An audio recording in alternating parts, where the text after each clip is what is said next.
नमस्कार दोस्तों, स्वागत है आपका स्टडी फॉर सिविल सर्विसेज में। यूपी पीसीएस 2025 की ऑफिशियल वैकेंसी का नोटिफिकेशन आ सकता है जनवरी 2025 के स्टार्टिंग में। और जैसा कि इस बार से आयोग ने भाई डिसाइड किया है कि एक साल के अंदर ही वैकेंसी पूरी करानी है। इसका मतलब अब हर बार यूपी पीसीएस का ऑफिशियल नोटिफिकेशन आया करेगा जनवरी के स्टार्टिंग में। ठीक है, उसका प्रीलिम्स एग्जाम करीबन मार्च अप्रैल में हुआ करेगा, उसका मेंस एग्जाम करीबन जुलाई अगस्त में हुआ करेगा, और फाइनली उसका जो है इंटरव्यू करीबन सितंबर अक्टूबर तक करा के ईयर के एंड तक रिजल्ट भी दे दिया करेंगे।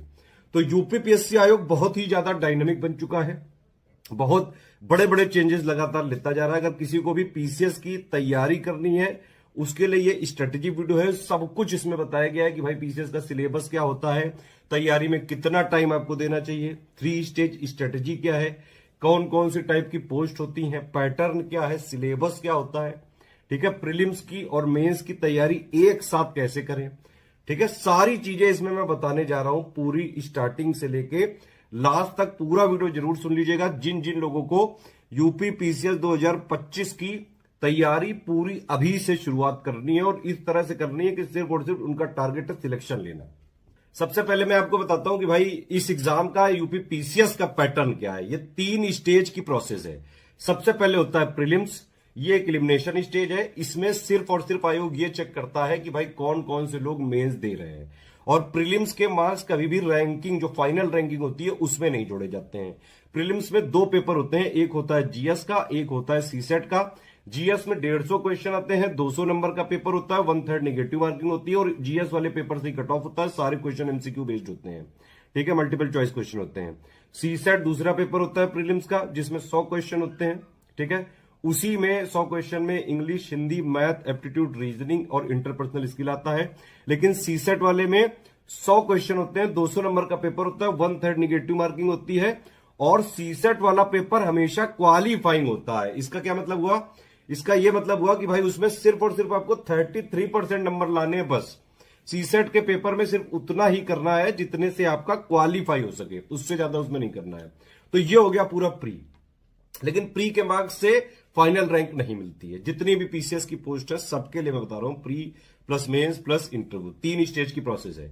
जब आप लोग प्री में सिलेक्ट हो जाते हैं, प्री में कितने लोग सिलेक्ट होंगे ये भी इंपॉर्टेंट है भाई। जितनी भी वैकेंसी आती हैं उनका सिर्फ 15 गुना लोग प्री में सिलेक्ट किए जाते हैं। ठीक, तो 15 गुना लोग प्री में सिलेक्ट होकर मेंस में चले जाते हैं। मेंस में है 1500 नंबर। यही सब कुछ है, यही पूरी कृपा अटकी है। ठीक है, मेंस में क्या होता है कि जीएस 1 से लेकर 6 तक के 6 पेपर होते हैं। हर पेपर 200 नंबर का होता है और करीबन उसमें 20-20 सवाल आते हैं। 8-8 नंबर के 10 और 12-12 नंबर के 10, 125 वर्ड के 8 नंबर वाले होते हैं, 200 वर्ड के 12 नंबर वाले होते हैं। तो 6 पेपर हो गए जीएस के, यानी कि 1200 नंबर के, 200 नंबर का हर एक पेपर। 150 का ए से 150 का सामान्य हिंदी। यहां पे ये जरूरी बात समझने की है कि सामान्य हिंदी जो मेंस में पेपर होता है पीसीएस में, इसके मार्क्स फाइनल रैंकिंग में इंक्लूड किए जाते हैं। तो 1500 नंबर का यहां पे इस तरह से मेंस हो गया, 1200 का जीएस, 6 पेपर 200 के। ठीक, 150 ए से 150 हिंदी, तो 1500 नंबर का हो गया मेंस। यहीं पे सब कुछ है, पूरा नॉलेज टेस्ट आपका यहीं से होना है। कोई भी जो रैंक है उसमें पूरा यहां के ही मार्क्स डिसाइड करते हैं आपको कि कौन सी रैंक आप पा रहे हैं। उसके बाद में जब आप मेंस भी क्वालिफाई कर जाते हैं, मेंस में कितने लोग क्वालिफाई किए जाते हैं? जितनी पोस्ट होती हैं उनका 3 गुना। तो मेंस से कितने लोग सिलेक्ट होंगे? सिर्फ पोस्ट का 3 गुना। फिर उन सभी लोगों का इंटरव्यू लिया जाता है। इंटरव्यू सिर्फ और सिर्फ पर्सनालिटी टेस्ट होता है। अगर आपने प्री और मेंस की तैयारी इस वाले 3 स्टेज स्ट्रेटेजी के वीडियो के हिसाब से पूरी करी है तो अपने आप इंटरव्यू के काबिल आप बन जाते हैं। और दूसरी बात यह भी है कि भाई इंटरव्यू में पर्सनालिटी टेस्ट होता है, तो पर्सनालिटी कोई रातों रात जो है नहीं बन सकती है। पर्सनालिटी एक तो ये टेस्ट हो गया, कई सारे जो है वो तरह के क्वेश्चन पूछते हैं, कुछ करंट के भी पूछ लेते हैं, कभी हॉबीज पूछ लेते हैं, मतलब कई सारे इंस्टेंट क्वेश्चन भी होते हैं। तो उसमें जो है 100 नंबर अटके रहते हैं। उसमें अगर आप नॉर्मली भी दे दें तो करीबन 40-50 नंबर मिल जाते हैं। थोड़ा ठीक ठाक हो जाए तो 60-70 मिल जाते हैं। बस कोई बदतमीजी ना करे तो आराम से इंटरव्यू निकल जाता है। ये है पूरा पैटर्न। फाइनल सिलेक्शन किससे होता है? 1500 का मेंस और 100 नंबर का इंटरव्यू। 1600 नंबर से फाइनल रैंकिंग डिसाइड होती है, कौन एसडीएम, डीएसपी, बीडीओ और जितने भी पोस्ट होते हैं उन सब में। ठीक है, अच्छा, इंटरव्यू के लिए एक चीज और है कि भाई इंटरव्यू जब भी होता है तो उससे 1.5-2 महीने पहले के अगर आप करंट अफेयर थोड़ा सा पढ़ लें तो करंट अफेयर के मैक्सिमम सवाल पूछे जाते हैं। दूसरी बात यह भी है कि भाई प्री और मेंस की तैयारी तो एक साथ ही होती है हमेशा, है ना। तो अगर आप प्री मेंस की तैयारी कर रहे हैं तो आप ऑलरेडी करंट अफेयर, जीएस, उन सब की अगर आप थ्योरी, बेसिक अंडरस्टैंडिंग इस 3 स्टेज स्ट्रेटेजी वाले वीडियो से कर लें तो इंटरव्यू आप अपने आप निकाल लेते हैं। कई बार जो है, हर बार जब भी रिजल्ट आता है पीसीएस का, देखिए हमारा कोई मॉक टेस्ट नहीं चलता है इंटरव्यू के लिए, मॉक इंटरव्यू हम नहीं करते हैं।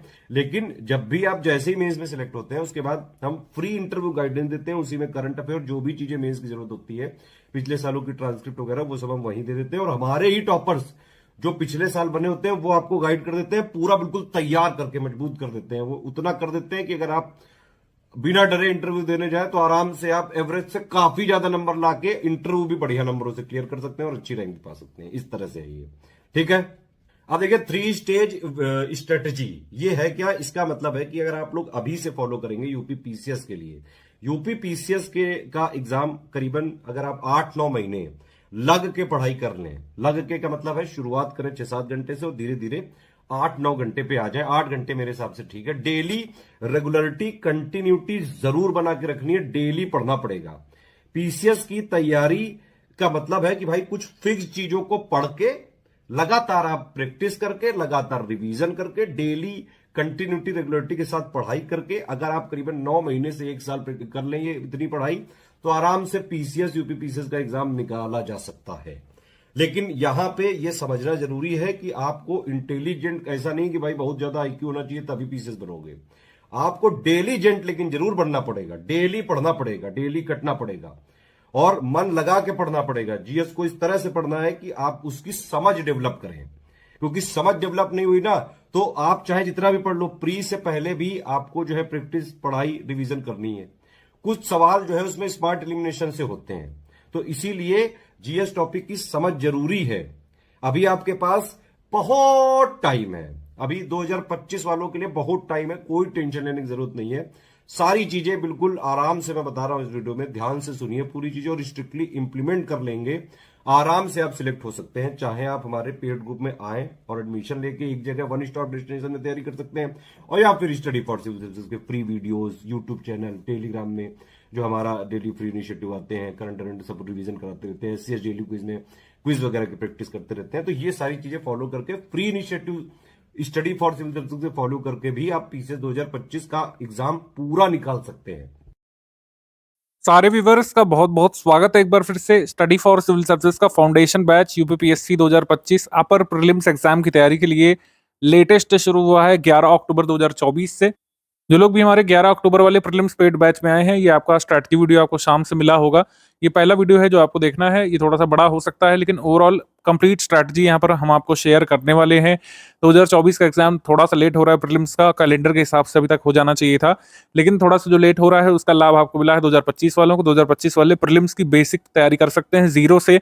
अगर आप ग्रेजुएशन के आखिरी ईयर में हैं, आप सपना लिए हुए यूपीपीएससी का एग्जाम क्रैक करके एक अच्छी पोस्ट प्राप्त करने का उत्तर प्रदेश में, तो ये अच्छा मौका है, आप अच्छी तैयारी कर सकते हैं। अभी भी शुरू से जुट सकते हैं, अपनी कमजोर पक्षों को जो है अच्छा कर सकते हैं, उसमें इंप्रूवमेंट ला सकते हैं, रिफॉर्म कर सकते हैं अपने आप को, और शुरुआत से स्टडी करने का अवसर आपको मिलता है।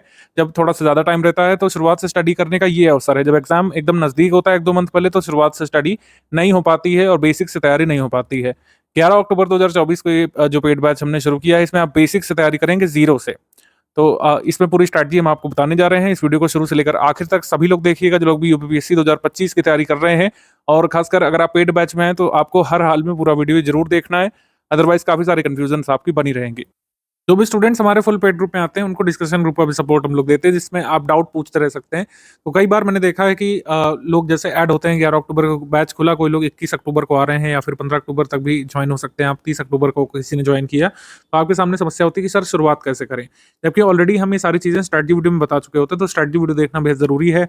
आप पूछते हैं कि स्टेप बाय स्टेप कैसे चलें, पहले क्या पढ़ें बाद में क्या पढ़ें, वो भी हम स्ट्रैटेजी वीडियो में बता चुके होते हैं। सिलेबस की समझ, एग्जाम की समझ तो हम स्ट्रैटेजी वीडियो में ही बनवा देते हैं। पूरा ओरिएंटेशन मैं क्लियर कर देता हूँ पहले ही वीडियो में, इसलिए पेड ग्रुप की वर्किंग समझने में आपको समस्या होती है तो वो भी मैं बता देता हूं। तो कुल मिलाकर आशा ये है कि बार बार आप लोग वही सारे डाउट कई बार पूछने लगते हैं अगर आप स्ट्रैटेजी वीडियो नहीं देखते हैं। इस वजह से स्ट्रैटेजी वीडियो देखना बहुत जरूरी है। कई लोगों ने पूछा था तो मैंने पहले ही आंसर कर दिया, स्ट्रैटेजी वीडियो देखना क्यों जरूरी है। स्ट्रैटेजी में आगे बढ़ने से पहले मैं कुछ चीजें क्लियर करने देना चाहता हूं, स्टडी फॉर सिविल सर्विसेज की वर्किंग के बारे में और यूपीपीएससी सिलेबस और एग्जाम की डिमांड के बारे में कैसे कोरिलेशन है। और कैसे आपको हमारे हिसाब से पढ़ करके ही आगे चलना चाहिए। अगर आप पेड ग्रुप में हैं एटलीस्ट, तो स्टडी फॉर सिविल सर्विस के टीचर्स जो बताएंगे, और study for civil service institute as a group जैसे आपको गाइड करेगा आपके टेलीग्राम ग्रुप में, वैसे ही आपको आगे बढ़ना है। और वैसे ही पिछले 9 वर्षों से तमाम लोग जो है सिलेक्ट हो चुके हैं, विभिन्न पदों पर हैं, और कई बार जो है उनके इंटरव्यू वगैरह भी हम साझा करते रहते हैं, और आगे जो पॉडकास्ट होंगे उनमें उनका डिटेल्ड एक्सपीरियंस भी साझा करेंगे। तो कुल मिलाकर बात यह है कि स्टडी फॉर सिविल सर्विसेज के फाउंडर श्री ज्ञान प्रकाश मिश्रा जी ने करीब 8-9 वर्ष पहले कुछ ऐसा प्लान यहाँ पर बनाया था लिमिटेड रिसोर्सेज के साथ, कि स्टूडेंट्स किस तरीके से वर्चुअली हमारे साथ जुड़ करके, अगर ऑफलाइन सेंटर में नहीं आ सकते हैं जो लोग, कैसे समेकित समयबद्ध तैयारी कर सकते हैं और अच्छी तरीके से तैयारी कर सकते हैं, लगातार तैयारी कर सकते हैं। केवल यूट्यूब में वीडियोस दे करके या फिर कुछ पीडीएफ पढ़ करके तैयारी कराने की अपेक्षा जो है, हमने एक ओवरऑल सिस्टम बनाया था टेलीग्राम ग्रुप का, जिसमें टेलीग्राम ग्रुप में हम आपको लॉन्ग टर्म तक के लिए जोड़ते हैं, फेज वाइज स्टडी मटेरियल देते जाते हैं, और इस बार रिकॉर्डेड वीडियो क्लासेस भी दे रहे हैं। पहले केवल स्टडी मटेरियल मिलता था, पेड क्विज मिलती थी, टेस्ट सीरीज मिलती थी, प्रैक्टिस कराई जाती थी। अब रिकॉर्डेड वीडियो लेक्चर्स का भी फीचर हमने जोड़ दिया है। तो एक तरीके से एक वन स्टॉप डेस्टिनेशन हमने क्रिएट किया टेलीग्राम, जो कि एक थर्ड पार्टी ऐप है, उसमें हमने अभी क्रिएट किया। आगे चल करके स्टडी फॉर सिविल सर्विसेज का अपना खुद का प्लेटफॉर्म भी होगा, लेकिन अभी जैसे टेलीग्राम में हम लोग करा रहे हैं, टेलीग्राम एक अच्छा ऐप है, रॉबस्ट ऐप है, तो उसमें जो भी फीचर्स हैं उसका हमने लाभ लिया और स्टूडेंट्स को भी उसका लाभ कराया। आपको टेलीग्राम ग्रुप में हम लोग जोड़ते हैं और फेज वाइज स्टडी मटेरियल देते जाते हैं, टाइम प्लान वगैरह देते जाते हैं, शेड्यूल मिलता है टेस्ट सीरीज का। पेड क्विज जैसे शुरू हो चुकी है, आपने देखा होगा पेड क्विज में क्वेश्चंस आना शुरू हो चुके हैं। तो जैसे आप किसी इंस्टीट्यूट में या ऑनलाइन स्कूल में जुड़ करके पूरी तैयारी करते हैं किसी अपनी परीक्षा की, वैसे हमने यूपीपीएससी जैसे बड़े एग्जाम की परीक्षा की तैयारी कराना शुरू किया था, और सफलतापूर्वक उसको इस तरीके से तैयार किया कि मैक्सिमम लोग सिलेक्ट भी हो चुके हैं। प्रीलिम्स में हमारा सिलेक्शन रेशियो शुरू से जो है 18 से 22% के बीच रहा है, और ये अब भी नहीं घटा है जब नंबर ऑफ सीट्स काफी घट गई हैं। 2018 में 900 प्लस वैकेंसीज थी, तब भी हमारा सिलेक्शन रेशियो काफी अच्छा था, 20-22% का, और अब जब 200, 250, 300 सीटें होती हैं तब भी हमारा सिलेक्शन रेशियो उतना ही होता है। आशा ये है कि अगर 100 व्यक्ति हमारे इंस्टीट्यूट में प्रीलिम्स के पेड बैच में आते हैं तो 19 से 22 लोग हर हाल में जो फाइनली मेंस के लिए कट ऑफ अपना क्लियर कर लेते हैं, चाहे जैसा पेपर आ जाए, इजी से मॉडरेट से टफ लेवल का। ऐसा क्यों हो रहा है? क्या हमने कोई अलग से वैज्ञानिक चीज कर दी है, या फिर हमने कुछ ग्राउंड ब्रेकिंग कर दिया? नहीं, टेलीग्राम ग्रुप तो हजारों लाखों चल रहे हैं, हर दूसरा बंदा जो है ऑनलाइन एजुकेशन के फील्ड में आ रहा है आजकल, अफोर्डेबल इंटरनेट और बाकी सारी चीजों की वजह से, एक्सेसिबिलिटी की वजह से। लेकिन क्या सभी लोग सिलेक्शन करा पा रहे हैं? उत्तर है नहीं। सभी लोग सिलेक्शन इसलिए नहीं करा पा रहे हैं क्योंकि प्लेटफॉर्म बनाना एक चीज है, और कमिटमेंट के साथ सारी चीजें निभाते हुए, लेटेस्ट ट्रेंड और पैटर्न को फॉलो करते हुए, अच्छे क्वेश्चंस बनाते हुए, एग्जाम ओरिएंटेड स्टडी मटेरियल बनाते हुए कोई ही लोग तैयारी करा रहे हैं। स्टडी फॉर सिविल सर्विसेज उनमें से एक है, क्योंकि हम लगातार अपने रिजल्ट को पब्लिश करते हैं ट्रांसपेरेंट तरीके से, और हर बार अपना असेसमेंट रिजल्ट के आधार पर करते हैं। तो स्टडी फॉर सिविल सर्विसेज के पेड बैच में आप आए हैं तो ट्रस्ट करके सारी चीज़ें जो बताई जाएंगी आगे उसको फॉलो कर सकते हैं। जो चीज़ें आपको फॉलो करने के लिए मना किया जाएगा उसको आप अवॉइड भी करते रहिएगा, ये भी बहुत ज़रूरी है। क्या चीज़ें पढ़ना है, क्या चीज़ें नहीं पढ़ना है, ये दोनों चीज़ें बहुत ज़रूरी है। दोनों चीज़ों को मिला करके आप चलेंगे। हमारे ग्रुप में फुल फ्लेक्सिबिलिटी आपको मिलती है, कोई भी एक हम आपको लाइव क्लास नहीं देते हैं कि आपको उस समय लाइव मौजूद होना जरूरी है।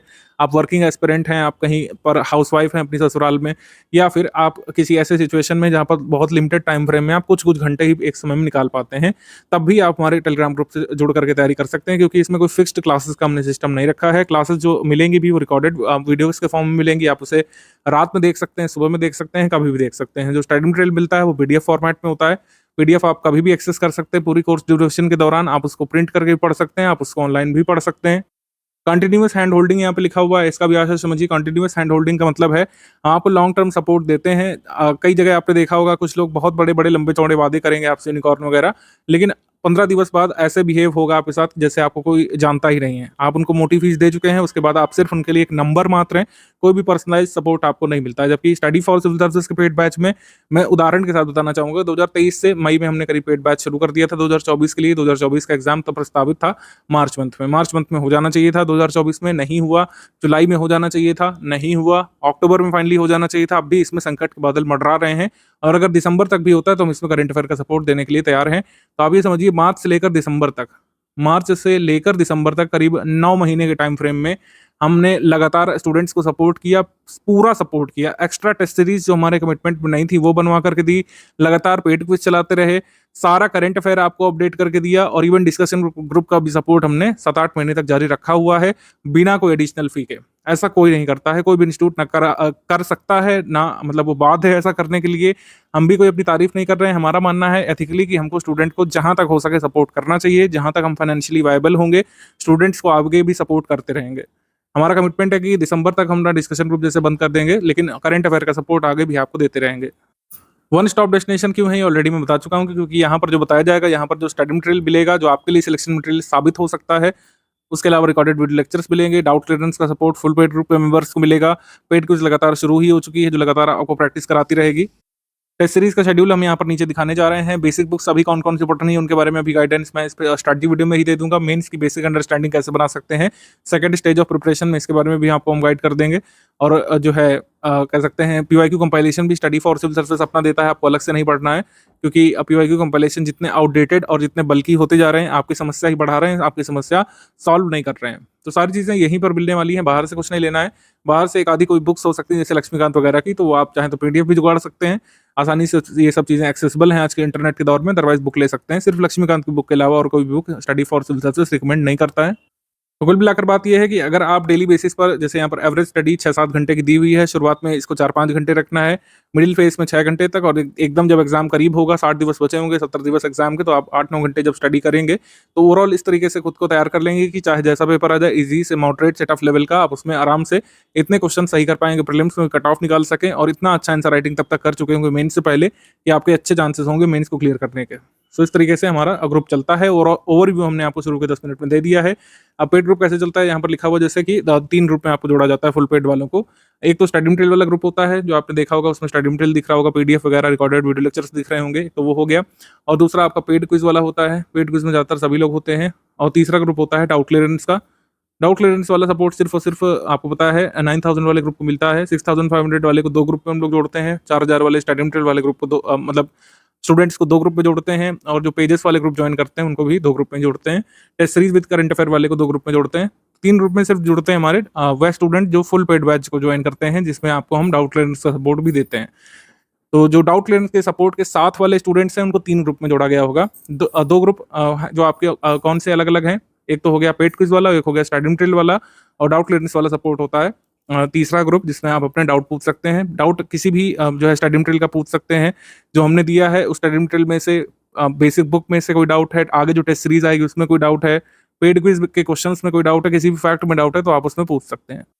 तो फुल पेड मेंबर्स को कुल मिलाकर 3 ग्रुप में जोड़ा जाता है, और अन्य मेंबर्स को, चाहे आप करंट अफेयर वाले पेड बैच में आए हो, चाहे test series with current affair वाले में आए हो, चाहे ओनली स्टडी मटेरियल वाले में आए हो, या फिर अन्य किसी ग्रुप में आए हो, तो आपको 2 बैचेस में जोड़ा जाता है, 2 मतलब कह सकते हैं पेड ग्रुप में जोड़ा जाता है टेलीग्राम में।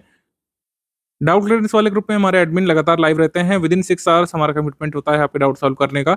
आपका कोई भी डाउट अगर यूपीपीएससी प्रीलिम से संबंधित है तो उस डाउट को रिप्लाई किया जाता है, चाहे वो कंसेप्ट से एसोसिएटेड डाउट हो, चाहे फैक्ट से संबंधित डाउट हो। ओवरऑल प्रिपरेशन में आपको कोई समस्या आ रही है, बेसिक बुक पढ़ने में कोई समस्या आ रही है, तो आप ऐसे डाउट पूछ सकते हैं। हमारे एडमिन आपका डाउट का रिप्लाई करते हैं विदिन 6 आवर्स। ये मैक्सिमम टाइम ड्यूरेशन है, इतना वेट नहीं करना पड़ता है जनरली। जैसा ही आप पूछते हैं तुरंत आपको डाउट बताया जाता है। जो मैंने पहले बताया वो यहाँ पे लिखा भी हुआ है। सबसे पहले स्टार्ट वीडियो देखना है। सेकंड वीडियो जो हम लोग देते हैं वो बेसिक क्लरिकल चीज़ों के लिए होता है कि टेलीग्राम ग्रुप को कैसे ऑपरेट करना है, पीडीएफ कैसे ओपन करना है, पीडीएफ कैसे भेज सकते हैं प्रिंट के लिए, ये सारी चीज़ें वीडियो नंबर 2 में बताई जाती हैं। तो वीडियो नंबर 2 का एक्सेस सिर्फ और सिर्फ पेड ग्रुप के मेंबर्स को मिलता है। पेड ग्रुप के मेंबर्स उसमें देख सकते हैं टेलीग्राम ग्रुप को कैसे ऑपरेट करना है और किन किन चीज़ों की आपको सावधानी बरतनी है कि आप टेलीग्राम ग्रुप से एग्जिट ना हो जाएं। ये सब चीज़ें देखिएगा। बेसिक उसमें स्टेप बाय स्टेप मैसेज भी लिखा रहता है पीडीएफ का, उसमें लिंक लगे रहते हैं, किस पीडीएफ पे आपको जाना है उस पर टाइप करके पहुंच सकते हैं। वीडियो नंबर 2 देख लीजिएगा तो स्टेप बाय स्टेप मैसेज के बारे में उसमें बताया हुआ है। फिर इसमें कमिटमेंट पीडीएफ लिखी हुई है। टेस्ट सीरीज का शेड्यूल जो है इसी पीडीएफ के अंत में दिया हुआ है। क्विज ग्रुप जो है डेली बेसिस पर क्वेश्चंस हम इसमें शुरू में करंट अफेयर के कराएंगे, फिर धीरे धीरे बेसिक जीएस के, शुरू में बेसिक क्वेश्चंस होंगे, फिर सेकंड स्टेज में थोड़े से मॉडरेट लेवल के क्वेश्चंस, जब एग्जाम एकदम नजदीक होता है तो डिफिकल्ट लेवल के क्वेश्चंस हम लोग कराते हैं और इतने नंबर ऑफ क्वेश्चंस करा देते हैं कि कई बार 1/3 पेपर तो क्विज ग्रुप से ही आ जाता है। स्टडी फॉर सिविल सर्विस की क्विज ग्रुप से 1/3 पेपर कई बार आ जाता है। ऐसा हमने देखा है 2020 में, 2021 में हमने देखा है, और इस बार भी हम कोशिश कर रहे हैं कि मोस्ट एक्सपेक्टेड क्वेश्चन ही आपको कराए जाएं और क्वालिटी वाले क्वेश्चन हम लोग कराते हैं, सिर्फ पीवाईक्यूज में नहीं कराते हैं। पीवाईक्यू सिर्फ रेलिवेंट वाले, और इस तरीके से पेड क्विज में तैयारी कराई जाती है कि आप पहले बेसिक लेवल क्वेश्चंस करें, फिर सेकंड स्टेज में जाएं, मॉडरेट लेवल के क्वेश्चंस करें, फिर थर्ड स्टेज में टफ लेवल के क्वेश्चंस करने लायक हो जाएं। अब इसमें ग्रुप के फीचर्स लिखे हुए हैं, जैसे डेली करंट अफेयर की पीडीएफ आपको 6500 वाले ग्रुप में और 9000 वाले ग्रुप में मिलती है। कभी गैप होता है तो नेक्स्ट टाइम लोग कवर कर देते हैं। डेली बेसिस पर करंट अफेयर जो मिलता है, जैसे कुछ लोग कहते हैं कि किसी भी स्टेट पीसीएस की और यूपीएससी की अगर आपको तैयारी करना है तो आपको करंट अफेयर से अपडेट रहना बेहद जरूरी है। इस बात में कोई भी झूठी बात नहीं है कि करंट अफेयर अपडेट करना बेहद जरूरी है। करंट अफेयर किसी भी स्टेट पीसीएस के पेपर में प्रीलिम्स, मेंस, इंटरव्यू, ओवरऑल में बता रहा हूँ 1/3 पोर्शन जो है करंट अफेयर का ही होता है। और यूपीपीएससी में इंटरव्यू तक में करंट अफेयर से संबंधित सवाल पूछते हैं, पीसीएस प्रीलिम्स में तो पूछते ही हैं, और इवन मेंस में भी जो साइंस टेक वाला जो सेक्शन होता है, जीएस 3 वाला जो पेपर होता है, मोस्टली करंट अफेयर बेस्ड होता है और कई बार जीएस पेपर 2 भी। तो इस तरीके से हम देखेंगे यूपीपीएससी में करंट अफेयर का वेटेज काफ़ी अच्छा खासा रहता है और ये बात सच है। लेकिन डेली बेसिस पर हम कोई भी न्यूज़पेपर पढ़ने की सलाह नहीं देते हैं। अगर आपको अपने आप से न्यूज़पेपर पढ़ना होता तो आप ग्रुप में क्यों आते, हमारा सपोर्ट क्यों ज्वाइन करते। और न्यूज़पेपर में भी ऐसा नहीं है कि केवल एक न्यूज़पेपर अगर आपने पढ़ा तो सारी चीज़ें और सारा सब्सटेंस आप गैदर कर लेंगे। और शुरुआत में जो एस्पिरेंट तैयारी के लिए उतरते हैं, कई बार पूरे दिन न्यूज़पेपर ही पढ़ते रह जाते हैं, तो आप जीएस कब पढ़ेंगे। तो इन सारी समस्याओं के समाधान के लिए study for civil services institute क्या करता है, पिछले 4-5 वर्षों से जितने भी लोग हमारे पेड ग्रुप में आते हैं उनको डेली बेसिस पर करंट अफेयर की पीडीएफ मिलती है। डेली करंट अफेयर आपको दोपहर में 3 से 4 बजे तक मिल जाता है, इसी को आपको स्टडी करना पड़ता है। यही आपके न्यूज़पेपर का सब्स्टिट्यूट होता है और न्यूज़पेपर में ऐसा नहीं होता कि सारी चीज़ें स्टेट पीसेस के काम की होती हैं। तो हम जो करंट अफेयर देते हैं उसमें इंश्योर करते हैं कि जितना आपके सिलेबस के एम्बिट में चीज़ें हैं, जितना एक यूपीपीएससी एस्पिरेंट को करंट अफेयर पढ़ना ज़रूरी है, वो सारा करंट अफेयर हम आपको देते हैं, जिससे आपकी डेली बेसिस पर समझ बनती जाती है जीएस के साथ-साथ। जीएस की शुरुआत में आपकी बेसिक बुक चलती है, साथ ही जो डेली करंट अफेयर चलता है फर्स्ट स्टेज ऑफ प्रिपरेशन में आपको इस तरीके से तैयार करता है कि ओवरऑल सिलेबस की अंडरस्टैंडिंग आपकी बनती रहे और बाद में जब हम फैक्चुअल डेटा और पीडीएफ देंगे तो आपको उसको ग्रास्प करने में, लंबे समय तक रिटेन रखने में आसानी रहे, मुश्किलात ना हो। डेली करंट अफेयर को डेली बेसिस पर ही पढ़ने की कोशिश करिएगा और उसी से आपको मैक्सिमम लाभ मिलता है। डेली बेसिस की जो करंट अफेयर होती है उसका मंथली कंपाइलेशन भी हम लोग देते हैं, वो एक बार रिवीजन कर सकते हैं। मेन स्पेसिफिक वो होता है बेसिकली। डेली करंट अफेयर का जो लोकस है वो ज़्यादातर होता है मेंस की तरफ, जबकि जो मंथली करंट अफेयर हम लोग देते हैं जिसमें सेक्शनल करंट अफेयर और एमसीक्यू होता है वो आपका प्रीलिम्स ओरिएंटेड होता है। मंथली करंट अफेयर में जैसे लिखा है 3 पीडीएफ आती हैं, 3 पीडीएफ मिलेंगी हर मंथ। एक तो प्री स्पेशल वाला हो गया, उसमें लिखा रहता है। प्री स्पेशल का मतलब है वो प्रीलिम्स के लिए है, मेंस में उसकी ज़्यादा उपयोगिता नहीं है।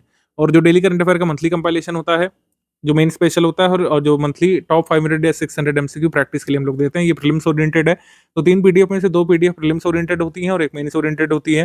प्रीलिम्स ओरिएंटेड पीडीएफ को लगातार आप पढ़ते अगर जाएँगे, शुरू से ही हर मंथ कंप्लीट करेंगे, तो लास्ट में जो रिवीजन पीडीएफ हम लोग देते हैं या फिर जो करंट अफेयर का पापा वीडियो देते हैं, अगर एक बार आपने देख लिया तो आपके 1/3 पेपर की तैयारी वहीं से हो जाती है, क्योंकि 30 से 35 से 40 सवाल जो करंट अफेयर संबंधित होते हैं, इकोनॉमिक करंट अफेयर मिला करके, वो सारे आपके कवर हो जाते हैं। तो करंट अफेयर का सॉल्यूशन यहीं से खत्म होता है।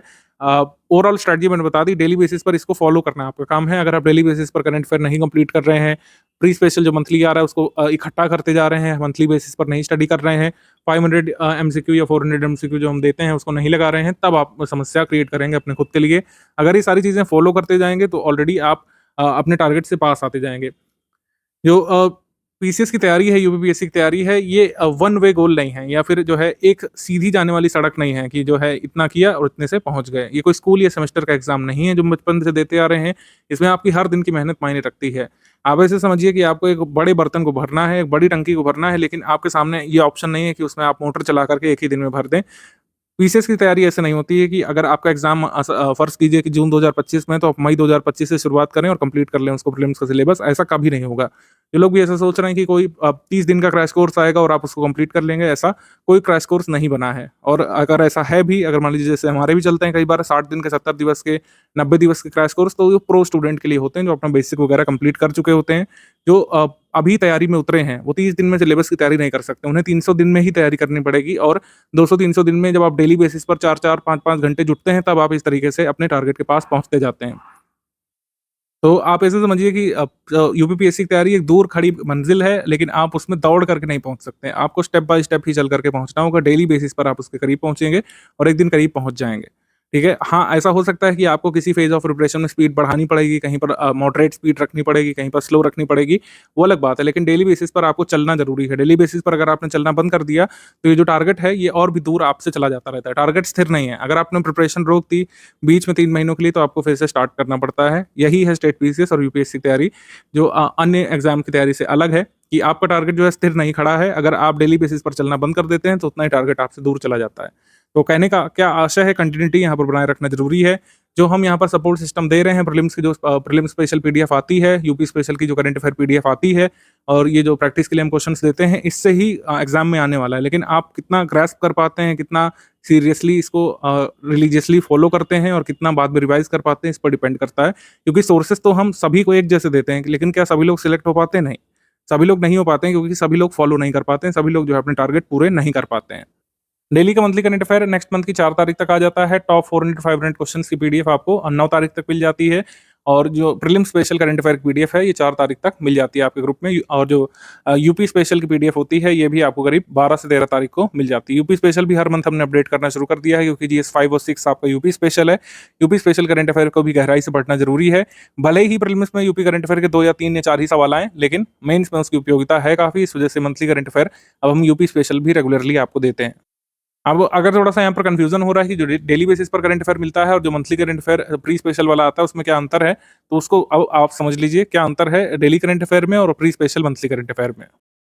यूपीपीएससी 2025 के प्रीलिम्स ग्रुप में अगर आप आ गए हैं तो ये समझिए कि डेली करंट अफेयर और मंथली करंट अफेयर में क्या अंतर होता है। स्ट्रैटेजी में मैं कई बार ये चीज़ क्लियर कर चुका हूँ, लेकिन कई बार डाउट अलग-अलग से आ रहे हैं, तो मैं आपको बता रहा हूँ डेली करंट अफेयर और मंथली करंट अफेयर में क्या डिफरेंस होता है। स्टडी फॉर सिविल सर्विस का जो डेली करंट अफेयर होता है वो 5-6 पेजेस डेली बेसिस पर आपको मिलते हैं। जैसे न्यूज़पेपर आप लोग स्टडी करते हैं वैसे ही इसको मानिए, न्यूज़पेपर का सब्स्टिट्यूट है ये। जितना भी जानकारी आपको चाहिए क्या हो रहा है डेली बेसिस पर, कैसे कैसे सीक्वेंस ऑफ इवेंट हो रहे हैं, कोई नई स्कीमें अनाउंस हो रही हैं, नई घटनाक्रम हो रहे हैं, सुप्रीम कोर्ट में कोई नया केस आ रहा है, आपके सिलेबस से जो चीज़ें जरूरी जुड़ी हुई हैं वही यहाँ पे बताई जाती हैं। आपने देखा होगा न्यूज़ प्योरली जो है सिलेबस बेस्ड होती है। उसमें लिखा भी रहता है कि न्यूज़ जो है मेंस पेपर के GS1 के लिए जरूरी हो सकती है, GS2 के लिए, GS3 के लिए।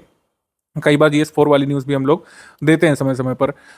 अब मेंस के लिए इसका रेलेवेंस ज़्यादा रहता है, क्योंकि मेंस के जीएस सिलेबस के हिसाब से आपको दिया जाता है। प्रीलिम्स का और मेंस का जो सिलेबस है आपने देख ही लिया होगा स्ट्रैटेजी में, काफ़ी अलग तरीके का होता है और क्वेश्चन पूछे जाने का तरीका, पूरा पेपर ही अलग तरीके का है। प्रीलिम्स क्या है, जीएस पेपर 1 ऑब्जेक्टिव पेपर है, जबकि मेंस सब्जेक्टिव पेपर। इसी वजह से इन्फॉर्मेशन यहाँ पे ज़्यादा चाहिए। आपने देखा होगा किसी भी इन्फॉर्मेशन का 360 डिग्री एनालिसिस उसमें दिया रहता है। कोई न्यूज़ हुई, कोई कोर्ट केस आया, उसका क्या सिग्निफिकेंस है, हिस्टोरिकल बैकग्राउंड क्या है और आगे की राह क्या हो सकती है, ये भी उसमें बताया जाता है। तो इसलिए डेली करंट अफेयर आपको पढ़ने के लिए कहा जाता है कि आप केवल रटे नहीं, रट के तो आप प्रीलिम्स वाला कर लेंगे, मंथली करंट अफेयर रट करके प्रीलिम्स में मैक्सिमम क्वेश्चन आप निकाल लेंगे, लेकिन मेंस भी तो देना है ना। क्या मेंस नहीं देना है? प्रीलिम्स हमारी मंजिल नहीं है, मैं बार बार कहता रहता हूँ। सिर्फ प्रीलिम्स क्लियर करने के लिए आप नहीं स्टडी करते हैं। लॉन्ग टर्म स्टडी जो लोग करते हैं, जो सीरियस स्टडी करते हैं, वो मेंस क्लियर करके सिलेक्शन लेने वाली स्टडी करना चाहते हैं। तो मेंस के लिए रिलेवेंस जो आपका डेली करंट अफेयर उसका ज़्यादा है, प्रीलिम्स के लिए लो सिग्निफिकेंस हम लोग कह सकते हैं। ऐसा नहीं है कि प्रीलिम्स के लिए बिल्कुल काम का नहीं है आपका डेली करंट अफेयर, ये नहीं कहा जा रहा है, लेकिन मेंस को टारगेट करके इसको दिया जाता है। तो ये मेंस में आपकी हेल्प करता है। अगर आप डेली बेसिस पर नहीं पढ़ पा रहे हैं तो आप डेली का जो मंथली कंपाइल करके दिया जाता है उसको एक बार स्टडी कर लीजिए। और सारी इन्फॉर्मेशन डेली करंट अफेयर वाली लर्न करने की नीड नहीं होती है। कई सारी चीज़ें अंडरस्टैंडिंग बेस्ड है, आपको उसको पढ़ करके समझ लेना है, आगे के लिए कनेक्ट करना है सिलेबस से बस। और कैसे कनेक्ट करना है सब स्ट्रैटेजी में मैं बता चुके हैं आपको। फिर एससीएस का जो मंथली करंट अफेयर है ये प्रीलिम्स स्पेसिफिक होता है, इससे मेंस में आपको कोई लाभ नहीं मिलने वाला है। ये मैं आपको बता चुका हूँ। प्रीलिम्स का करंट अफेयर इंटायरली डिफरेंट होता है मेंस के करंट अफेयर से। इन्फॉर्मेशन टू द पॉइंट रखी जाती है। आपने देखा होगा जो वन लाइनर जो हम लोग देते हैं या सेक्शन वाइज देते हैं, उसमें जितना इन्फॉर्मेशन जरूरी है जिससे क्वेश्चन बन सकता है प्रीलिम्स वाला, बस उसी को दिया जाता है। प्रीलिम्स के लिए इसका सिग्निफिकेंस बहुत ज़्यादा है। जब प्रीलिम्स नज़दीक होता है तो हम डेली करंट अफेयर पढ़ना बंद करा देते हैं अपने स्टूडेंट्स को, वो मंथली वाला ही तैयार करते हैं और यूपी वाला जो मंथ में एक बार दिया जाता है उसको तैयार करते हैं। इन्फॉर्मेशन डेंस ये भी होता है जहाँ जहाँ पर जरूरी है। जैसे कोई स्कीम आई है तो स्कीम कहाँ से लॉन्च की गई, किस व्यक्ति ने लॉन्च की, किसको टारगेट करेगी, बेनिफिशरीज कौन होंगे, इसके बेनिफिशरीज को क्या बेनिफिट मिलने वाले हैं, सब कुछ हम इसमें कवर कराते हैं। और लेस नंबर ऑफ पेजेस में इसको रखने की कोशिश करते हैं, क्योंकि एग्जाम के समय इसको आपको बार बार मल्टीपल टाइम्स रिवाइज करना पड़ता है, जबकि डेली करंट अफेयर को मल्टीपल टाइम्स रिवाइज करने की जरूरत नहीं है। आप कोशिश करिए कि डेली बेसिस पर कवर करें और इसका लॉन्ग टर्म बेनिफिट आपको मिलता है। ठीक है, तो ये डिफरेंस होता है स्टडी फॉर सिविल सर्विस के डेली करंट अफेयर में और मंथली करंट अफेयर में। दोनों ही आपको अभी से कवर करना चाहिए 2025 वालों को खासकर। यदि आप उनसे पूछे कि सर हमें ये बताइए कि सिर्फ प्रीलिम्स 2025 को टारगेट करते हुए कौन सी पीडीएफ स्टडी करना है, तो 4 तारीख को जो प्रीलिम्स स्पेशल वाली पीडीएफ जो हम लोग देते हैं वही स्टडी करना है। 400-500 एमसीक्यू सिर्फ प्रैक्टिस के लिए हैं, उनको इग्नोर भी कर सकते हैं आप। सिर्फ प्रैक्टिस के लिए है, जरूरी नहीं कि आप उसको पढ़ें, लेकिन मंथली प्री स्पेशल वाली प्रीलिम्स 2025 के लिए पढ़ना जरूरी है। डेली का मंथली पीडीएफ जो है ये आपको मिलता है डेली बेसिस पर फुल अंडरस्टैंडिंग के लिए और मेन स्पेसिफिक मैटर के लिए। डाउट क्लियरेंस डेली बेसिस पर होता है, मंथ में एक बार हम यूपीपीएससी स्पेसिफिक लाइव डिस्कशन भी करते हैं। इसमें पार्टिसिपेशन आपका मैंडेटरी नहीं है, लेकिन जिसको भी लाइव आकर के डाउट पूछना है वो हमारे एडमिन से पूछ सकता है। ये मंथ में एक बार करते हैं और अगर हमें लगता है कि उस मंथ नहीं जरूरत है तो आगे भी हम लोग कर देते हैं, पोस्टपोन कर सकते हैं उसको आपको, लेकिन ये मतलब डिस्कस करते हुए करते हैं आगे। हमारे जो फुल पेड ग्रुप के मेंबर्स हैं उनके लिए सुविधा होती है। ठीक है, जो लोग फुल पेड ग्रुप में आए हैं उनको ये सपोर्ट मिलता है। एक बार यूपीपीएससी स्पेसिफिक लाइव डिस्कशन करते हैं, इसमें सिलेबस रिलेटेड डाउट आप पूछ सकते हैं। सिलेबस और सब्जेक्ट से संबंधित आपको कोई चीज़ नहीं समझ में आ रही है और जो हमारा स्टडी मटेरियल है उसमें कोई चीज़ नहीं समझ पा रहे हैं, तो लाइव आकर के डाउट पूछ सकते हैं। ये सिर्फ इसलिए है कि लोग जो है सही ट्रैक पर चल रहे हैं कि नहीं। अगर आपका कोई ब्रेक हो गया स्टडी में और जो आप कोई कन्फ्यूजन है वो पूछना चाहते हैं तो आप यहाँ पर पूछ सकते हैं। जब भी लाइव डिस्कशन होगा उससे पहले आपको एक नोटिफिकेशन दे दिया जाता है कि इस डेट और इस समय पर होगा, उस डेट पर ज़्यादा से ज़्यादा लोग प्रेजेंट रहें, ये हम प्रयास करते हैं। बाकी अगर किसी का छूट भी जाता है तो उसको आगे भी हम लोग कंटिन्यू कर लेते हैं। पेड क्विज में सीसैट की हर मंथ प्रैक्टिस भी हम लोग कराने का यहाँ पर कमिटमेंट है हमारा इस बार। ये आपको जल्द शुरू करा दी जाएगा। सीसैट की भी प्रैक्टिस जो है 50 क्वेश्चंस की आगे होगी। सीसैट में जो ये प्रैक्टिस क्वेश्चंस की पीडीएफ हम लोग देंगे, इसको आप डिस्कस कर सकते हैं। फुल पेड ग्रुप मेंबर्स जो है इसमें अपने डाउट पूछ सकते हैं। ठीक है, हम सिर्फ आयोग और उनके सिलेबस के फॉलोअर हैं। यहाँ पर स्पष्ट तौर पर हमने लिख दिया है, आयोग जिन सोर्सेज का ऑफिशियल गवर्नमेंट सोर्सेज मानता है उसी के हिसाब से हम डेटा लेते हैं। जीएस में भी, करंट अफेयर में भी। अगर कोई यहाँ पे असंबद्धता होती है, जैसे अभी एक डाउट आया था कि लोकसभा के जो स्पीकर ओम बिरला जो अभी जो है तीसरे टर्म में स्पीकर बने हैं, मोदी जी की थर्ड टर्म की सरकार में जो स्पीकर बने हैं दूसरी बार, मतलब इनका जो है सेकंड टर्म है ओम बिरला जी का एज अ स्पीकर, और मोदी सरकार जो तीसरी बार बनी है, इसमें कंफ्यूजन आया था कि ओम बिरला कौन से नंबर के पर्सन बने हैं जो सेकंड लोकसभा टर्म में अपना स्पीकर का रोल अदा करेंगे, तो फिफ्थ है कि सिक्स्थ है, इसमें बड़ा कंफ्यूजन है। हर न्यूज़पेपर में आप देखेंगे अलग अलग दिया है। फिर इसका क्लैरिफिकेशन भी मैंने दिया था आपको पेड ग्रुप में। तो इस तरीके की जो जटिल चीज़ें होती हैं उसका क्लैरिफिकेशन हम दे देते हैं ऑलरेडी, और ऑफिशियल गवर्नमेंट सोर्सेज के हिसाब से ही देते हैं, इधर उधर के सोर्सेज के हिसाब से नहीं, क्योंकि कई बार न्यूज़पेपर में भी गलती हो सकती है। इवन डीडी न्यूज़ में भी कई बार गलती हुई है। इसका रिसेंट एग्जांपल आप यहाँ पर देख सकते हैं। राष्ट्रपति द्रौपदी मुर्मू ने लातूर में विश्व शांति बुद्ध विहार का उद्घाटन किया।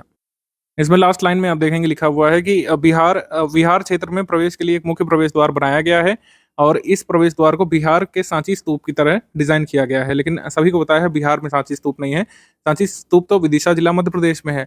तो ये जो है एक मिसप्रिंट आया है, तो एक बड़े से बड़े न्यूज एजेंसी में भी मिसप्रिंट हो सकता है। तो बस ऐसा ही ह्यूमन एरर आप एक्सपेक्ट कर सकते हैं। कभी कदार हम लोग पूरा प्रयास करते हैं कि ह्यूमन एरर भी ना रहे, हमारे स्टडी मटेरियल में ह्यूमन एरर की भी गुंजाइश ना रहे, हम प्रयास करते हैं। लेकिन अगर कोई गलती होगी तो इसी तरीके की हो सकती है। बाकी अगर आप हर चीज़ चेक करने जाएंगे तो कंफ्यूज रहेंगे, क्योंकि हम गूगल वाला सोर्स फॉलो नहीं करते हैं। कई लोग जो न्यूबी होते हैं, खास करके नए नए प्रिपरेशन में आते हैं, एमेच्योर काइंड ऑफ पीपल, उनकी गलती नहीं है। एक्चुअली उन्हें पता ही नहीं है कि चेक कैसे करना होता है डेटा। वो गूगल सर्च जानते हैं। अगर आप सर्च करेंगे कि फिलहाल कॉफ़ी का सबसे बड़ा उत्पादक कौन सा है, ठीक है, कॉफ़ी का सबसे बड़ा उत्पादक, चाय का सबसे बड़ा उत्पादक कौन सा है, और भारत में किसी पर्टिकुलर फल का सबसे बड़ा उत्पादक कौन सा राज्य है, रबर का सबसे बड़ा उत्पादक कौन सा राज्य है, तो इस पर आप गलती करेंगे कई बार, क्योंकि उसमें सही डेटा कई बार नहीं आता है। गूगल में मिनरल एग्रीकल्चर प्रोडक्शन का डेटा अगर आप ढूंढने जाएंगे, हर बार हर साइट में अलग अलग मिलेगा। सर्च इंजन ऑप्टिमाइजेशन की वजह से किसी वेबसाइट का सर्च रिजल्ट सबसे पहले आ जाएगा, लेकिन वो बहुत पुराना 2015-2016 का डेटा हो सकता है, जो हमारे काम का नहीं है। Study for civil services as an institute latest data collect करता है, और इवन हमारी जो टॉप लेवल की जो टीम है वो इसमें जुटती है। हमारा काम सिर्फ इधर उधर का मैनेजमेंट करना नहीं है। हमारी जो study for civil services team है उसका एक बड़ा पोर्शन अभी भी सिर्फ और सिर्फ स्टडी मटेरियल को बेहतर बनाने की ओर कार्यरत है। ठीक है, इसी वजह से आपने देखा होगा हम लोग लगातार जो मार्केटिंग चल रही है उस दौड़ में नहीं है। लगातार हमारी मार्केटिंग भले ही ना चले, लेकिन हमारे सिलेबस मतलब हमारी टीम जो है सिलेबस पर लगातार निगाह बना कर रखती है। किस तरीके से नए नए पेपर्स हो रहे हैं, नए नए क्वेश्चंस बन रहे हैं, किस तरीके से हम एग्जाम ओरिएंटेड स्टडी करा सकते हैं, अपने स्टडी मटेरियल को सिलेक्शन मटेरियल में कैसे तब्दील कर सकते हैं, इस पर हमारा प्रयास रहता है। इधर उधर की मार्केटिंग करने में नहीं कि यहाँ ऐड डाल दें, वहाँ एडवर्टीजमेंट डाल दें, वहाँ होर्डिंग लगा दें। इस पर हमारी टीम कम से कम फोकस करती है। तो कहने का ये आशय है कि जो रीसेंट जो अपडेट्स होते हैं, पीआईबी मिनिस्ट्री की जो रिपोर्ट्स होती हैं, नीति आयोग का जो डेटा होता है, और जो ऑफिशियल सोर्सेस जिनको आयोग ऑफिशियल मानता है, उनके हिसाब से हम चलते हैं। अगर आप इधर उधर के सोर्सेस देखेंगे तो कंफ्यूज रहेंगे। टेलीग्राम को आप लैपटॉप और मोबाइल दोनों में ऑपरेट कर सकते हैं। टेलीग्राम ग्रुप आपका उसी नंबर पर रजिस्टर होता है जो नंबर आप पेमेंट करते समय हमारे साथ साझा करते हैं, उसी से आप टेलीग्राम ऑपरेट कर सकते हैं। कोर्स ड्यूरेशन के दौरान नंबर चेंज हम लोग नहीं कर सकते हैं। एक ही नंबर मान्य होता है, आप बार बार उसको चेंज नहीं कर सकते हैं। एक भी बार मतलब वो नंबर चेंज नहीं होगा। एक बार आपने पेमेंट करके रजिस्टर करा दिया वो नंबर, आपको पूरे कोर्स ड्यूरेशन के दौरान उसी को यूज़ करना होता है। ठीक है, चलाना बहुत आसान है। टेलीग्राम एक यूजर फ्रेंडली ऐप है, उसमें एडवर्टीजमेंट वगैरह भी नहीं आते हैं। बस एक बार आपको व्हाट्सएप के तरीके उसमें लॉग इन करना होता है। ठीक है, और उसको उसमें जो अपडेट आ रहे हैं बेसिकली उस पर फोकस करिएगा, इधर उधर की चीज़ों पर ज़्यादा मत पड़िएगा, ज़्यादा वो टेक्निकल है भी नहीं।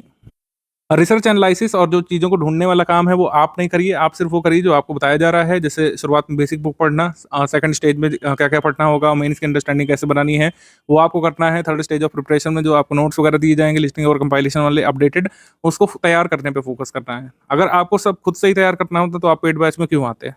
लॉजिकल बात है। अगर आपको खुद ही R&D करना होता, खुद ही सारी चीज़ें इकट्ठा करना होता और फिर उसको पढ़ना होता, तो आप यहाँ पर नहीं आते।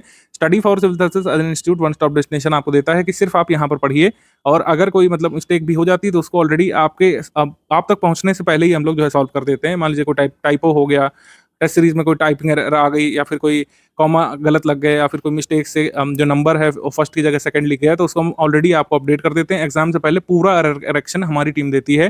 कहीं पर भी कोई इंस्टीट्यूट ऐसा नहीं करता है, ना ही कोई बुक पब्लिशर ऐसा करते हैं कि बुक रिलीज होने के बाद आपको अपडेट दे रहे हैं आपको पर्सनल ईमेल पर। ऐसा कभी नहीं होता है, कोई इतनी बड़ी जिम्मेदारी नहीं लेता है। लेकिन हमारी टीम पूरा सब कुछ चेक करती है सारा स्टडी मटेरियल देने के बाद कि अगर कॉमा तक की भी एरर अगर रह रही है किसी भी टेस्ट सीरीज में, किसी हमारे स्टडी मटेरियल में, पेड क्विज में, तो उसको अपडेट करके आपको देते हैं बाकायदा लिख करके कि ये गलत था, ये वाला सही वाला वर्जन है। आपको एग्जाम से 15-20 दिवस पहले हम लोग दे देते हैं कि जरा सी भी एरर की गुंजाइश ना रहे एग्जाम तक। तो कुल मिलाकर अपडेट क्या है कि ये है कि जो भी आपको यहाँ पे दिया जा रहा है वो स्टडी करना है। आपको कोई कंफ्यूजन है तो आप पेड ग्रुप में पूछ सकते हैं, लेकिन बार बार ये लेकर के नहीं आएंगे कि गूगल में ये दिखा रहा है ये गलत है, आपने जो डेटा दिया हुआ है गूगल में तो कुछ और दिखा रहा हुआ है, ऐसा कुछ लोग पूछते हैं। वहाँ पे समस्या होती है क्योंकि हमारी टीम सब कुछ चेक करके डालती है। कोई टाइपिंग एरर हो सकता है लेकिन कभी फैक्चुअल एरर रेयरली ही होता है स्टडी फॉर सिविल सर्विसेज में। अगर कोई टाइपिंग एरर या ह्यूमन एरर की वजह से कोई एरर दिख रही तो उसको हम लोग तुरंत ही जो है रिट्रैक्ट करके सही करते हैं। प्री का पेपर पूरा नहीं अटेम्प्ट करना है। 150 क्वेश्चंस आयोग देता जरूर है, लेकिन कई बार वो 150 पूरे होते भी नहीं हैं। आयोग की तरफ से 3-4 हर बार गलत हो जाते हैं। मॉडिफाइड की में क्वेश्चंस मतलब क्वेश्चंस के आंसर बदले जाते हैं या डिलीट भी किए जाते हैं। तो 150 क्वेश्चन सिर्फ कहने के लिए हैं। मैं उसको मानता हूँ 145 से 146 क्वेश्चन में ही आपको प्रीलिम्स क्लियर करना पड़ता है, और उसमें से आपको कितना चाहिए वो अभी हम आगे डिस्कस करेंगे। लेकिन पूरे क्वेश्चंस नहीं करने होते। जैसे आप लोग कई बार परेशान रहते हैं डिस्प्यूटेड फैक्ट्स में कि चौरी चौरा की डेट क्या है, वो तो एनसीईआरटी में कुछ अलग लिखी हुई है लेकिन उत्तर प्रदेश सरकार कुछ और मान रही है। कई बार हमारे स्टूडेंट्स को हमने देखा है जो मोटे मोटे पीवाईक्यू कंपाइलेशन जो आ रहे हैं उसमें कुछ ऐसे आउटडेटेड क्वेश्चन डाले हुए हैं जो मॉडिफाइड की में डिलीट हो चुके हैं, लेकिन उसमें डाले हुए हैं तो कन्फ्यूजन क्रिएट हो रहा है। जैसे किस प्राणी का खून सफ़ेद है, या फिर जो इनफील्ड राइफल गन्स हैं वो आज़ादी की पहली लड़ाई से पहले कब इंट्रोड्यूस की गई थी, इस पर बड़ा कन्फ्यूजन है। ईस्टर्न घाट्स की सबसे ऊंची चोटी कौन सी है, तो कुछ चीज़ों में कन्फ्यूजन रहता है लेकिन वो फैक्ट बार बार नहीं रिपीट होते हैं। कोई अगर पेपर में कन्फ्यूजन रहा वो क्वेश्चन दोबारा आता नहीं जनरली, तो आप उसके लिए परेशान मत होइएगा। 150 क्वेश्चंस लगातार सारे नहीं सही करने हैं। 150 क्वेश्चंस करने ही नहीं एक्चुअली, ना टॉपर करता है ना ही एग्जाम की डिमांड है कि आप 150 सही करें, क्योंकि आयोग खुद 150 क्वेश्चंस आपको सही नहीं दे पा रहा है। तो 150 क्वेश्चंस का टारगेट होता ही नहीं कभी। टारगेट एक ऑप्टिमम नंबर ऑफ क्वेश्चंस का होता है जो प्रीवियस कट ऑफ पर डिपेंड करता है। जिस दिन आप पेपर दे रहे होंगे उस दिन के पेपर के लेवल पे डिपेंड करता है, तो उस हिसाब से डिसाइड होता है कि कितने क्वेश्चंस आपको चाहिए। कुल मिलाकर ये कहने का आशय है कि सारे क्वेश्चंस आप नहीं सही कर सकते हैं, ना ही किसी भी ओवरऑल ब्रह्मांड में जितनी बुक्स चल रही हैं कोई ऐसा बुक मिल सकता है जिसमें सारी की सारी चीज़ें सही हों। सही का मतलब होता है कि जिस दिन बुक पब्लिश होती है उस समय तक सही हो सकता है, अपडेट तो हमेशा होता रहता है। जैसे अगर लोकसभा स्पीकर्स की सूची कहीं पर दी हुई है तो आपको देखना है क्या अभी तक आज की डेट तक जितने भी स्पीकर बने हैं क्या उनका नाम गिवन है, उसमें कोई उसमें अपडेट तो नहीं हुआ है, पुराने स्पीकर्स की लिस्ट में कोई गलत नाम तो नहीं डाल दिया है, पूरा क्लैरिफिकेशन है कि नहीं है। ये सब चीज़ें खुद स्टूडेंट को देखनी पड़ती हैं, लेकिन हमारे यहाँ पर नहीं। हमारे यहाँ पर हमारी टीम खुद ही चेक करके ये सारी चीज़ें इंश्योर करती है। और कुछ ऐसे जो अपडेट होते हैं वो ऑलरेडी हम आपको साझा करते रहते हैं। आपने खुद ही कुछ ग्रुप में देखा होगा, जैसे सबसे पहला वीडियो पड़ा हुआ है लैग्रेंज पॉइंट के बारे में, ठीक है। लैग्रेंज पॉइंट काफ़ी चर्चा में थे, आदित्य L1 मिशन जब लॉन्च किया गया था। तो लैग्रेंज पॉइंट आपको लग रहा है कि बहुत पुराना हो चुका है, लेकिन एग्जाम में आ सकता है। लैग्रेंज पॉइंट की पूरी अवधारणा हमने समझाई है, आपको बताया है कि लोकसभा स्पीकर जो Om Birla second time consecutive बने हैं वो कौन से नंबर के स्पीकर हैं जो सेकंड टर्म के लिए बने हैं। उसमें जो कन्फ्यूजन है उसको भी हमने क्लियर किया है। तो इस तरीके से जो कन्फ्यूजिंग फैक्ट है वो ऑलरेडी हम मंथली करंट अफेयर में क्लियर करते रहते हैं। सारे अपडेट्स फॉलो करना जरूरी है। स्टडी फॉर सिविल सर्विसेज खुद ही एरर करेक्शन देगा अगर कोई एरर होती भी है तो, ठीक है। आपको खुद से सारी चीज़ें गूगल नहीं करना है, अदरवाइज आप गूगल ही करते रह जाएंगे, सिलेबस नहीं कंप्लीट कर पाएंगे। ये हमारे कहने का मतलब है। R&D आप नहीं करेंगे, हमारी टीम करेगी, आप उसका लाभ लेंगे केवल। गूगल करना आप या तो ठीक से समझ लें पहले, अदरवाइज जो हमारे रिजल्ट पर, हमारे कह सकते हैं क्वेश्चंस पर, हमारे स्टडी मटेरियल पर पूरा अंधा ट्रस्ट कर सकते हैं। कोई भी एरर होती है तो study for civil services team आपको एग्जाम से सफिशिएंट दिन पहले उसको अपडेट करा करके दे देती है। तो गूगल करने की हर चीज़ की ज़रूरत नहीं है। अगर करते भी हैं तो हर चीज़ सही ही पाएंगे, ऐसा कोई हमारा डर नहीं रहता है हमको किसी का भी स्टडी मटेरियल चेक कराने में। हज़ारों लोग स्टडी मटेरियल चेक कर चुके हैं गुणवत्ता जांचने के लिए, हमारे विरोधी भी, कॉम्पिटिटर्स भी, और सबने उसको सबसे अच्छा पाया होगा, भले ही वो कबूल करें या फिर ना करें। यूपीपीएससी प्रीलिम्स एग्जाम से पहले 6-7 हज़ार क्वेश्चन आपको प्रैक्टिस करके जाना चाहिए, लेकिन हमारी टीम कोशिश करती है कि 9,000 तक भी करें आप, क्योंकि जिस हिसाब से ट्रेंड चेंज हो रहा है बिना प्रैक्टिस के कई सारे क्वेश्चन आप नहीं कर सकते हैं। कई सारे क्वेश्चन ऐसे आते ही हैं पेपर में कि जिसने प्रैक्टिस की होगी वही कर सकता है, चाहे जितना भी बड़ा विद्वान हो, चाहे जितनी ज़्यादा किताबें उन लोगों ने अध्ययन किया हो। कुछ क्वेश्चन ऐसे एलिमिनेशन बेस्ड होते हैं जो सिर्फ वही कर सकता है जिसने प्रैक्टिस की होगी। तो इस वजह से प्रैक्टिस का बहुत महत्व है प्रीलिम्स में खास करके, और मेंस में तो है ही, प्रीलिम्स मेंस दोनों में है, इंटरव्यू में नहीं है प्रैक्टिस का ऐसा कोई खास महत्व, क्योंकि उसमें पर्सनैलिटी टेस्ट होता है। प्रैक्टिस की जरूरत आपको प्रीलिम्स दोनों में है। प्रीलिम्स का करीब 1/3 हिस्सा प्रैक्टिस पर ही आधारित होता है। पूरे क्वेश्चन पेपर को अगर किसी ने एंड डीप एनालिसिस किया होगा तो ये देखा होगा 1/3 पेपर प्रैक्टिस से किया जा सकता है। अगर आपने अच्छे से पीवाईक्यू वगैरह की प्रैक्टिस की हो और जो हमारी टेस्ट सीरीज आती है, पेड क्विज आती है, उसकी प्रैक्टिस की हो तो 1/3 पेपर ऐसे ही आप लोग कर सकते हैं। लेकिन केवल 1/3 से नहीं काम चलता है, हमको एक अच्छे नंबर ऑफ क्वेश्चंस चाहिए, क्योंकि आपने कट ऑफ देखा ही होगा 2023 वाला, जब नंबर ऑफ सीट्स लगातार कम हो रही है तो कट ऑफ बढ़ेगा ही, घटेगा नहीं। प्रैक्टिस रिसोर्स आपको स्टडी फॉर सिविल सर्विसेज के ही फॉलो करने हैं, क्योंकि जो क्वेश्चंस इस समय जो आयोग बना रहा है वो पीवाईक्यू बेस्ड नहीं है। पीवाईक्यू बेस्ड क्वेश्चन को कम से कम और मेरे हिसाब से अब तो न्यूनतम करने की कोशिश कर रहा है आयोग, कि 2-4 से ज़्यादा क्वेश्चन प्रीवियस ईयर के पूछे ही ना जाए। आपने देखा होगा सिर्फ डालने के लिए क्वेश्चन डाल दिए जाते हैं पीवाईक्यू के, वो भी पीवाईक्यू डायरेक्ट अब रिपीट हो ही नहीं रहे हैं। 2-3 क्वेश्चन पीवाईक्यू को मिला करके अब रिपीट हो रहे हैं, मतलब 2-3 पीवाईक्यू उठा करके एक सवाल अब बनाया जा रहा है। तो practice resource study for civil services के रखिएगा, क्योंकि हम सिर्फ पीवाईक्यू अब नहीं कराते हैं, पीवाईक्यू बेस्ड सवाल हम लोग कराते हैं। हमारे सवाल सारे फ्रेश नए होते हैं और लेटेस्ट ट्रेंड और पैटर्न के अनुसार होते हैं। कोई मान लीजिए पीवाईक्यू ऐसा है जिसके आने की संभावना बहुत होती है, 100% होती है, उसको हम लोग जरूर कराते हैं अपने पेड क्विज में और टेस्ट सीरीज में। लेकिन जो टेस्ट सीरीज और पेड क्विज होती है उसमें हम रिपीटेड क्वेश्चंस नहीं कराते हैं। हमारी टीम सिलेबस के हिसाब से क्वेश्चन पिक करती है। पीवाईक्यू को इधर उधर जंबल करके देना हमारा काम नहीं है, ये अदर कोचिंग वाले करते होंगे जिनसे कोई सिलेक्शन नहीं होता है। Lastly third stage of preparation में आपको क्या करना है, पूरा अपडेट जो हम दे देते हैं, सारे लेटेस्ट फैक्ट और डेटा को इम्प्रूव करके सारा सब कुछ चेक करके कंपाइलेशन लिस्टिंग पीडीएफ, जिसको आपको लगातार मेमोराइज करना पड़ता है एग्जाम से पहले, जिससे आप प्रीलिम्स में अच्छा खासा स्कोर कर सकें। तो कंपाइलेशन लिस्टिंग आपके जीएस बेस्ड सब्जेक्ट की होती है, history, geography, polity, economy, environment, current affair की अलग से आती है, ठीक है। जीएस के सब्जेक्ट की अलग से आती है, करंट अफेयर की अलग से आती है। लेकिन करंट अफेयर की कंपाइलेशन तो मिलती ही है एग्जाम से पहले, लेकिन ऐसा नहीं कि कंपाइलेशन के भरोसे बैठे रहें। करंट अफेयर जो प्री स्पेशल वाला है वो आपको मंथली बेसिस पर तैयार करते रहना है। अगर मंथली बेसिस पर करंट अफेयर तैयार नहीं करेंगे तो कंपाइलेशन पीडीएफ जो लास्ट में मिलती है करंट अफेयर की, इतना बल्कि आपको महसूस होगी कि आप उसमें कर नहीं पाएंगे, ठीक है। तो करंट अफेयर आपको अच्छे से तैयार करना होगा, मंथली वाला, प्री स्पेशल वाला, तभी आप अच्छे तरीके से जो करंट अफेयर कंपाइलेशन हम लोग एग्जाम से पहले देंगे उसको अच्छे तरीके से ग्रास्प कर पाएंगे और मेमोराइज कर पाएंगे। अब फेज वाइज यहाँ पर चलना है। शुरू के 30 से 50 दिवस तक आपको बेसिक अंडरस्टैंडिंग बनानी है। बेसिक अंडरस्टैंडिंग प्री मेंस की दोनों की कैसे बनेगी, कुछ बेसिक बुक पढ़ना पड़ेगा। सारे सब्जेक्ट की बेसिक बुक्स नहीं, कुछ सब्जेक्ट के लिए, जैसे हिस्ट्री, ज्योग्राफी, पॉलिटी के लिए रिकमेंडेड है कि आप कुछ बेसिक बुक्स पढ़ें, हिस्ट्री, ज्योग्राफी और पॉलिटी, जो बड़े बड़े सब्जेक्ट है जिनका वेटेज प्री मेंस दोनों में है, ठीक है। ओवरऑल इंटरव्यू तक इन तीनों सब्जेक्ट का वेटेज है। तो हिस्ट्री, ज्योग्राफी, पॉलिटी की बेसिक समझ बनाना जरूरी है। साइंस के लिए कोई ऐसी बेसिक बुक हमने नहीं बताई है, उसके लिए जो पापा वीडियो पीडीएफ दे दी गई है वही सफिशिएंट है। तो हिस्ट्री, ज्योग्राफी, पॉलिटी के लिए बहुत जरूरी कि आप बेसिक बुक्स पढ़ें, और जो बुक्स हमने दी हैं थोड़ी सी आउटडेटेड आपको फील हो सकती हैं, लेकिन बेसिक अंडरस्टैंडिंग सिर्फ उससे बनानी है, उससे फैक्ट नहीं तैयार करने हैं। बेसिक बुक से आजकल फैक्ट आयोग पूछ भी नहीं रहा है, ना ही उसका कोई इतना महत्व है, लेकिन महत्व अभी भी है। जो लोग शुरुआत से तैयारी करेंगे वो बेसिक बुक जरूर पढ़िए, एक बार हिस्ट्री की, ज्योग्राफी, पॉलिटिक्स जरूर पढ़िए।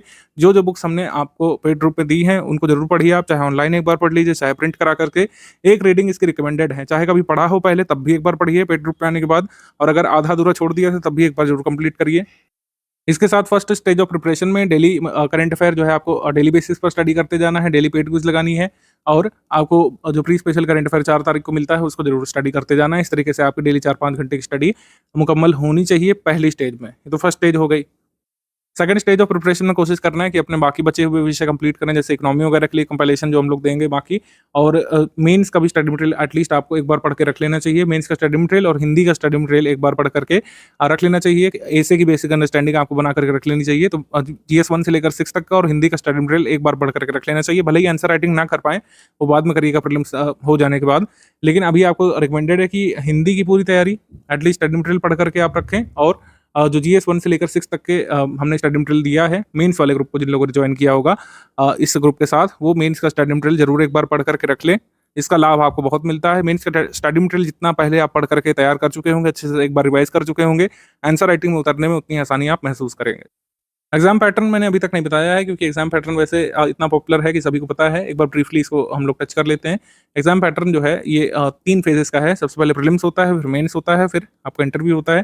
प्रीलिम्स स्टेज एलिमिनेशन राउंड है, इसमें 2 पेपर आपको देने पड़ते हैं, 2 शिफ्ट में होता है। 1/3 की नेगेटिव मार्किंग दोनों पेपर में होती है, और जितनी पोस्ट आएंगे उसके 15 गुना लोग मेंस के लिए सिलेक्ट होते हैं। प्री में जीएस के 150 क्वेश्चंस और 200 नंबर वाला पेपर होता है, कट ऑफ इसी से बनता है। सीसैट 100 क्वेश्चन 200 नंबर वाला पेपर होता है। ये क्वालिफाइंग नेचर का पेपर होता है, यानी कि इसमें आपको 33% नंबर लाने हैं। 33 लाएं, 66 लाएं, 96% लाएं, इसका कोई महत्व नहीं। सीसैट में आपको मिनिमम 33 चाहिए। 33 से कम अगर आंकड़ा हुआ तो जीएस में कितना भी अच्छा अप्लाई हो उसका कोई लाभ नहीं मिलता है। क्वालिफाइंग नेचर का मतलब होता है। सीसैट क्वालिफाइंग है इसमें, जैसे यूकेपीएससी में भी सीसैट क्वालिफाइंग है, वैसे यहाँ पर भी है।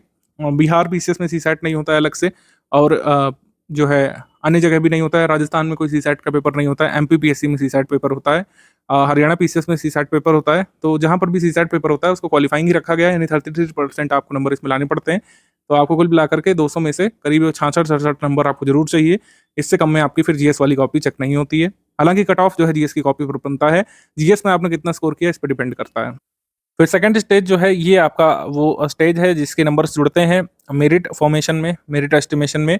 1500 नंबर जुड़े जाते हैं आपके मेंस के, यानी जो 6 पेपर आप जीएस 1 से लेकर 6 तक के देते हैं, 200 marks each paper, plus 150 marks का जो एसे पेपर होता है जिसको आप हिंदी, इंग्लिश या उर्दू में लिख सकते हैं किसी एक भाषा में।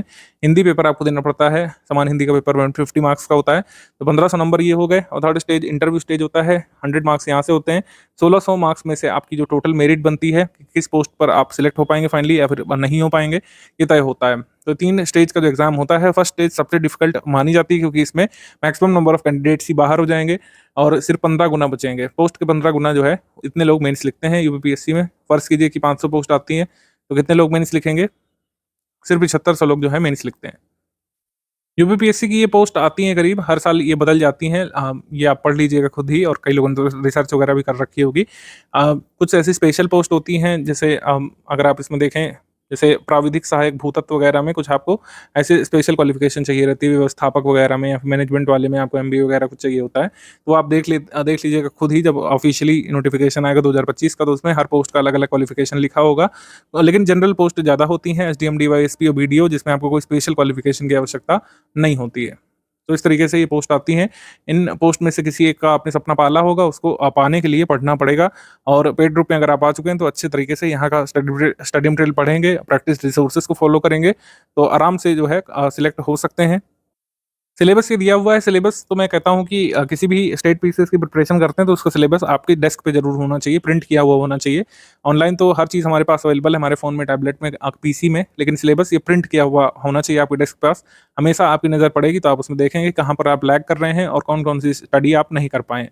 तो ये GS1 का इसको पहले देख लेते हैं। हिंदी और इंग्लिश माध्यम में दिया हुआ है। क्या क्या सिलेबस है भाई? Current events of national international importance, यानी कि राष्ट्रीय अंतर्राष्ट्रीय महत्व की घटनाएं, इतिहास और भारतीय राष्ट्रीय आंदोलन, दोनों चीज़ें आएंगी, यानी कि ancient history, medieval history, modern history, तीनों चीज़ आएगी इसमें। Geography of India, geography of world, physical, social, economic geography of India and world. तो फिजिकल ज्योग्राफी इंडिया की भी, वर्ल्ड की भी, social geography, economic geography India world दोनों की। तो जब ये ऐसा सिलेबस लिख करके आता है हिस्ट्री ऑफ इंडिया और ज्योग्राफी का, आप देख करके समझ गए होंगे कि काफ़ी एक वाइड टोन इसमें ली गई है। मतलब जो दायरा रखा गया है वो ओपन रखा गया है, दायरा किसी भी हद तक जा सकता है। इसमें आपको अफ्रीका के किसी भी कंट्री की माइन पूछ सकते हैं कि वहाँ पर कोयला उगता है कि सोना उगता है। तो इस लेवल तक पहुँच सकता है यूपीएससी। और बिल्कुल इन लोगों ने दायरा खुला रखा है। खुला दायरे का मतलब ये हो गया कि जो ये ब्रॉड टर्म लिख रखा है, इंडिया और वर्ल्ड ज्योग्राफी, इसमें कुछ भी पूछ सकते हैं और आप ये नहीं आरोप लगा सकते हैं कि सिलेबस के बाहर का है। क्योंकि डिटेल्ड सिलेबस प्रीलिम्स का तो ऐसा आता नहीं है कि इसमें बाकायदा लिख करके आएगा कि इंडिया और वर्ल्ड ज्योग्राफी में कौन कौन से चैप्टर्स आएंगे। ये सब कुछ स्टेट पीसीएस जैसे यूकेपीएससी है लिख करके देता है, एमपीपीएससी ने देना शुरू कर दिया है, और भी जगह आता है। लेकिन हरियाणा पीसीएस ऐसा है, यूपीपीएससी ऐसा है और बिहार पीसीएस ऐसा है जहाँ पर ये नहीं लिख करके आता है कि वर्ल्ड ज्योग्राफी में इंडिया में किस हद तक पूछेंगे, या फिर क्या ओवरऑल स्पेसिफिक सिलेबस नहीं लिख करके आता है। ये वेग टाइप का सिलेबस लिख करके आता है। फिर पॉलिटी गवर्नेंस में कॉन्स्टिट्यूशन, पॉलिटिकल सिस्टम, पंचायती राज, पब्लिक और पॉलिसी राइट्स इशू ये लिख करके आया है। तो इसमें भी हमको बहुत ज़्यादा आइडिया नहीं मिलता है कि पॉलिटी और गवर्नेंस लिखा है तो क्या इसमें सीबीआई के बारे में पूछेंगे कि नहीं पूछेंगे, क्या इसमें एनटीआरओ के बारे में पूछेंगे कि नहीं पूछेंगे, क्या इसमें पीएमओ के बारे में पूछेंगे कि नहीं पूछेंगे, ठीक है। क्या इसमें विजिलेंस कमीशन के बारे में पूछेंगे कि नहीं पूछेंगे, लोकपाल के बारे में पूछेंगे कि नहीं पूछेंगे, ये नहीं पता चल रहा है। क्योंकि इसमें कैसे पता चलेगा? इसमें ऐसे पता चलता है पीवाईक्यू से। जब ऐसा सिलेबस होता है तो पीवाईक्यू ही हमारा तारणहार बनता है। पीवाईक्यू से ही अंदाजा पड़ पाता है कि क्या पूछेंगे। जैसे इसमें लिखा हुआ है economic and social development, sustainable development, poverty inclusion, demographic, social sector initiative.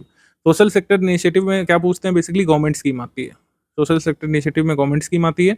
और जो डेमोग्राफिक दिया हुआ है इसमें क्या आता है? डेमोग्राफिक में कई बार बेसिक्स आता है, लेकिन डेमोग्राफिक्स में डायरेक्ट क्वेश्चन किससे आते हैं? सेंसस से आते हैं। तो ये हमने कैसे अंदाजा लगाया? हमने पीवाईक्यू देखा तभी हम अंदाजा लगा पाए कि सेंसस एक जरूरी टॉपिक है और गवर्नमेंट स्कीम एक जरूरी टॉपिक है, क्योंकि सिलेबस में तो लिखा ही नहीं है। सिलेबस में तो वो एक टर्म लिखा हुआ है। तो यूपीपीएससी का सिलेबस हमसे बहुत कुछ नहीं कहने की कोशिश करता है। हमको जो है अपने कान लगा करके सुनना पड़ता है कि पीवाईक्यू हमसे क्या कह रहा है।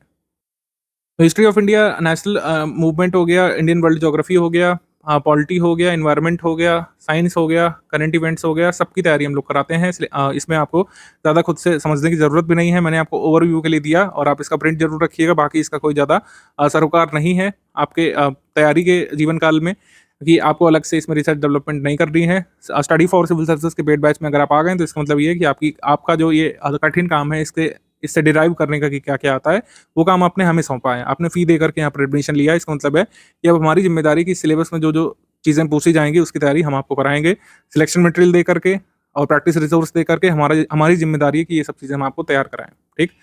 अच्छा, एक चीज़ मैं हमेशा चर्चा करना चाहता हूँ कि कभी भी इस जो है मुगालते में नहीं रहिएगा। जैसे यहाँ पे लिखा हुआ है कि क्वेश्चन जो जनरल साइंस के होंगे ये जनरल अप्रिसिएशन और अंडरस्टैंडिंग पर आधारित होंगे और कोई भी सुशिक्षित व्यक्ति डेली ऑब्जर्वेशन के माध्यम से इसको अटेम्प्ट कर सकता है। ऐसा बिल्कुल नहीं होगा। ये सिर्फ लिखने के लिए लिखा है। कोई भी सुशिक्षित व्यक्ति जो किसी अन्य स्ट्रीम में है, मान लीजिए अपने आप इंश्योरेंस कंपनी में काम करने वाले दोस्त को साइंस का क्वेश्चन भेजिएगा किसी भी पेपर से स्क्रीनशॉट काट करके कि कोई 10 में से वो 5 भी कर पाए तो वो नहीं कर पाएंगे। तो अच्छी खासी समझ बनाने की जरूरत पड़ती है। जनरल ऑब्जर्वेशन पर आधारित तो होते हैं लेकिन कोई जनरलाइज्ड व्यक्ति कर नहीं सकता है। एक स्पेशलाइज्ड स्टडी की जरूरत पड़ती है। ये हमेशा अपने ध्यान में रखिए। फिर सी सैट का सिलेबस है। सी सैट में मैं कहूँगा कि आप कुछ विषय जरूर चुन करके रखिएगा कि किससे आप क्वेश्चन अटेम्प्ट करने वाले हैं। ऐसा करना बहुत जरूरी है। जो समझदार व्यक्ति होते हैं, जो सिलेक्ट होने वाले व्यक्ति होते हैं, सी सैट में हमेशा यही पहले से टारगेट करके चलते हैं, पहले दिवस से ही, कि वो किस क्वेश्चन को टारगेट करने वाले हैं। इंग्लिश मीडियम वाले इंग्लिश मीडियम को टारगेट करते हैं, हिंदी मीडियम वाले हिंदी के क्वेश्चन को टारगेट करते हैं, और जो इंजीनियरिंग बैकग्राउंड से हैं या फिर मैथमेटिक्स और जो है साइंस बैकग्राउंड से हैं वो मैथमेटिक्स और एलिमेंट्री मैथमेटिक्स को टारगेट करते हैं, ज्योमेट्री वगैरह को।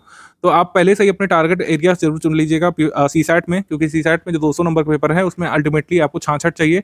66 के बाद अगर 96 स्कोर करते हैं आप या 166 स्कोर करते हैं, उससे आयु को कोई लेना देना नहीं है। लेकिन 66 से कम आए तो फिर वहां पर आप गाड़ी फंस जाती है। और पास्ट में ऐसा देखा गया है कि कुछ लोग 66 नंबर भी नहीं ले पाए थे सी सैट में अपना प्रीलिम्स का जीएस वाला कट ऑफ क्लियर करने के बाद भी, तो वहां पे समस्या होती है। 200 में से 66 के लिए शुरुआत से ही आपको टारगेट एरियाज अपने सेट करके रखिएगा। बाकी 6500 वाले ग्रुप में और 9000 वाले ग्रुप में जो स्टडी मटेरियल मिलेगा वो सफिशिएंट होगा। और इसमें रिकॉर्डेड वीडियो लेक्चर्स भी अब हमने देना शुरू कर दिया सी सैट में, तो वो आपके लिए हेल्पफुल रहेंगे।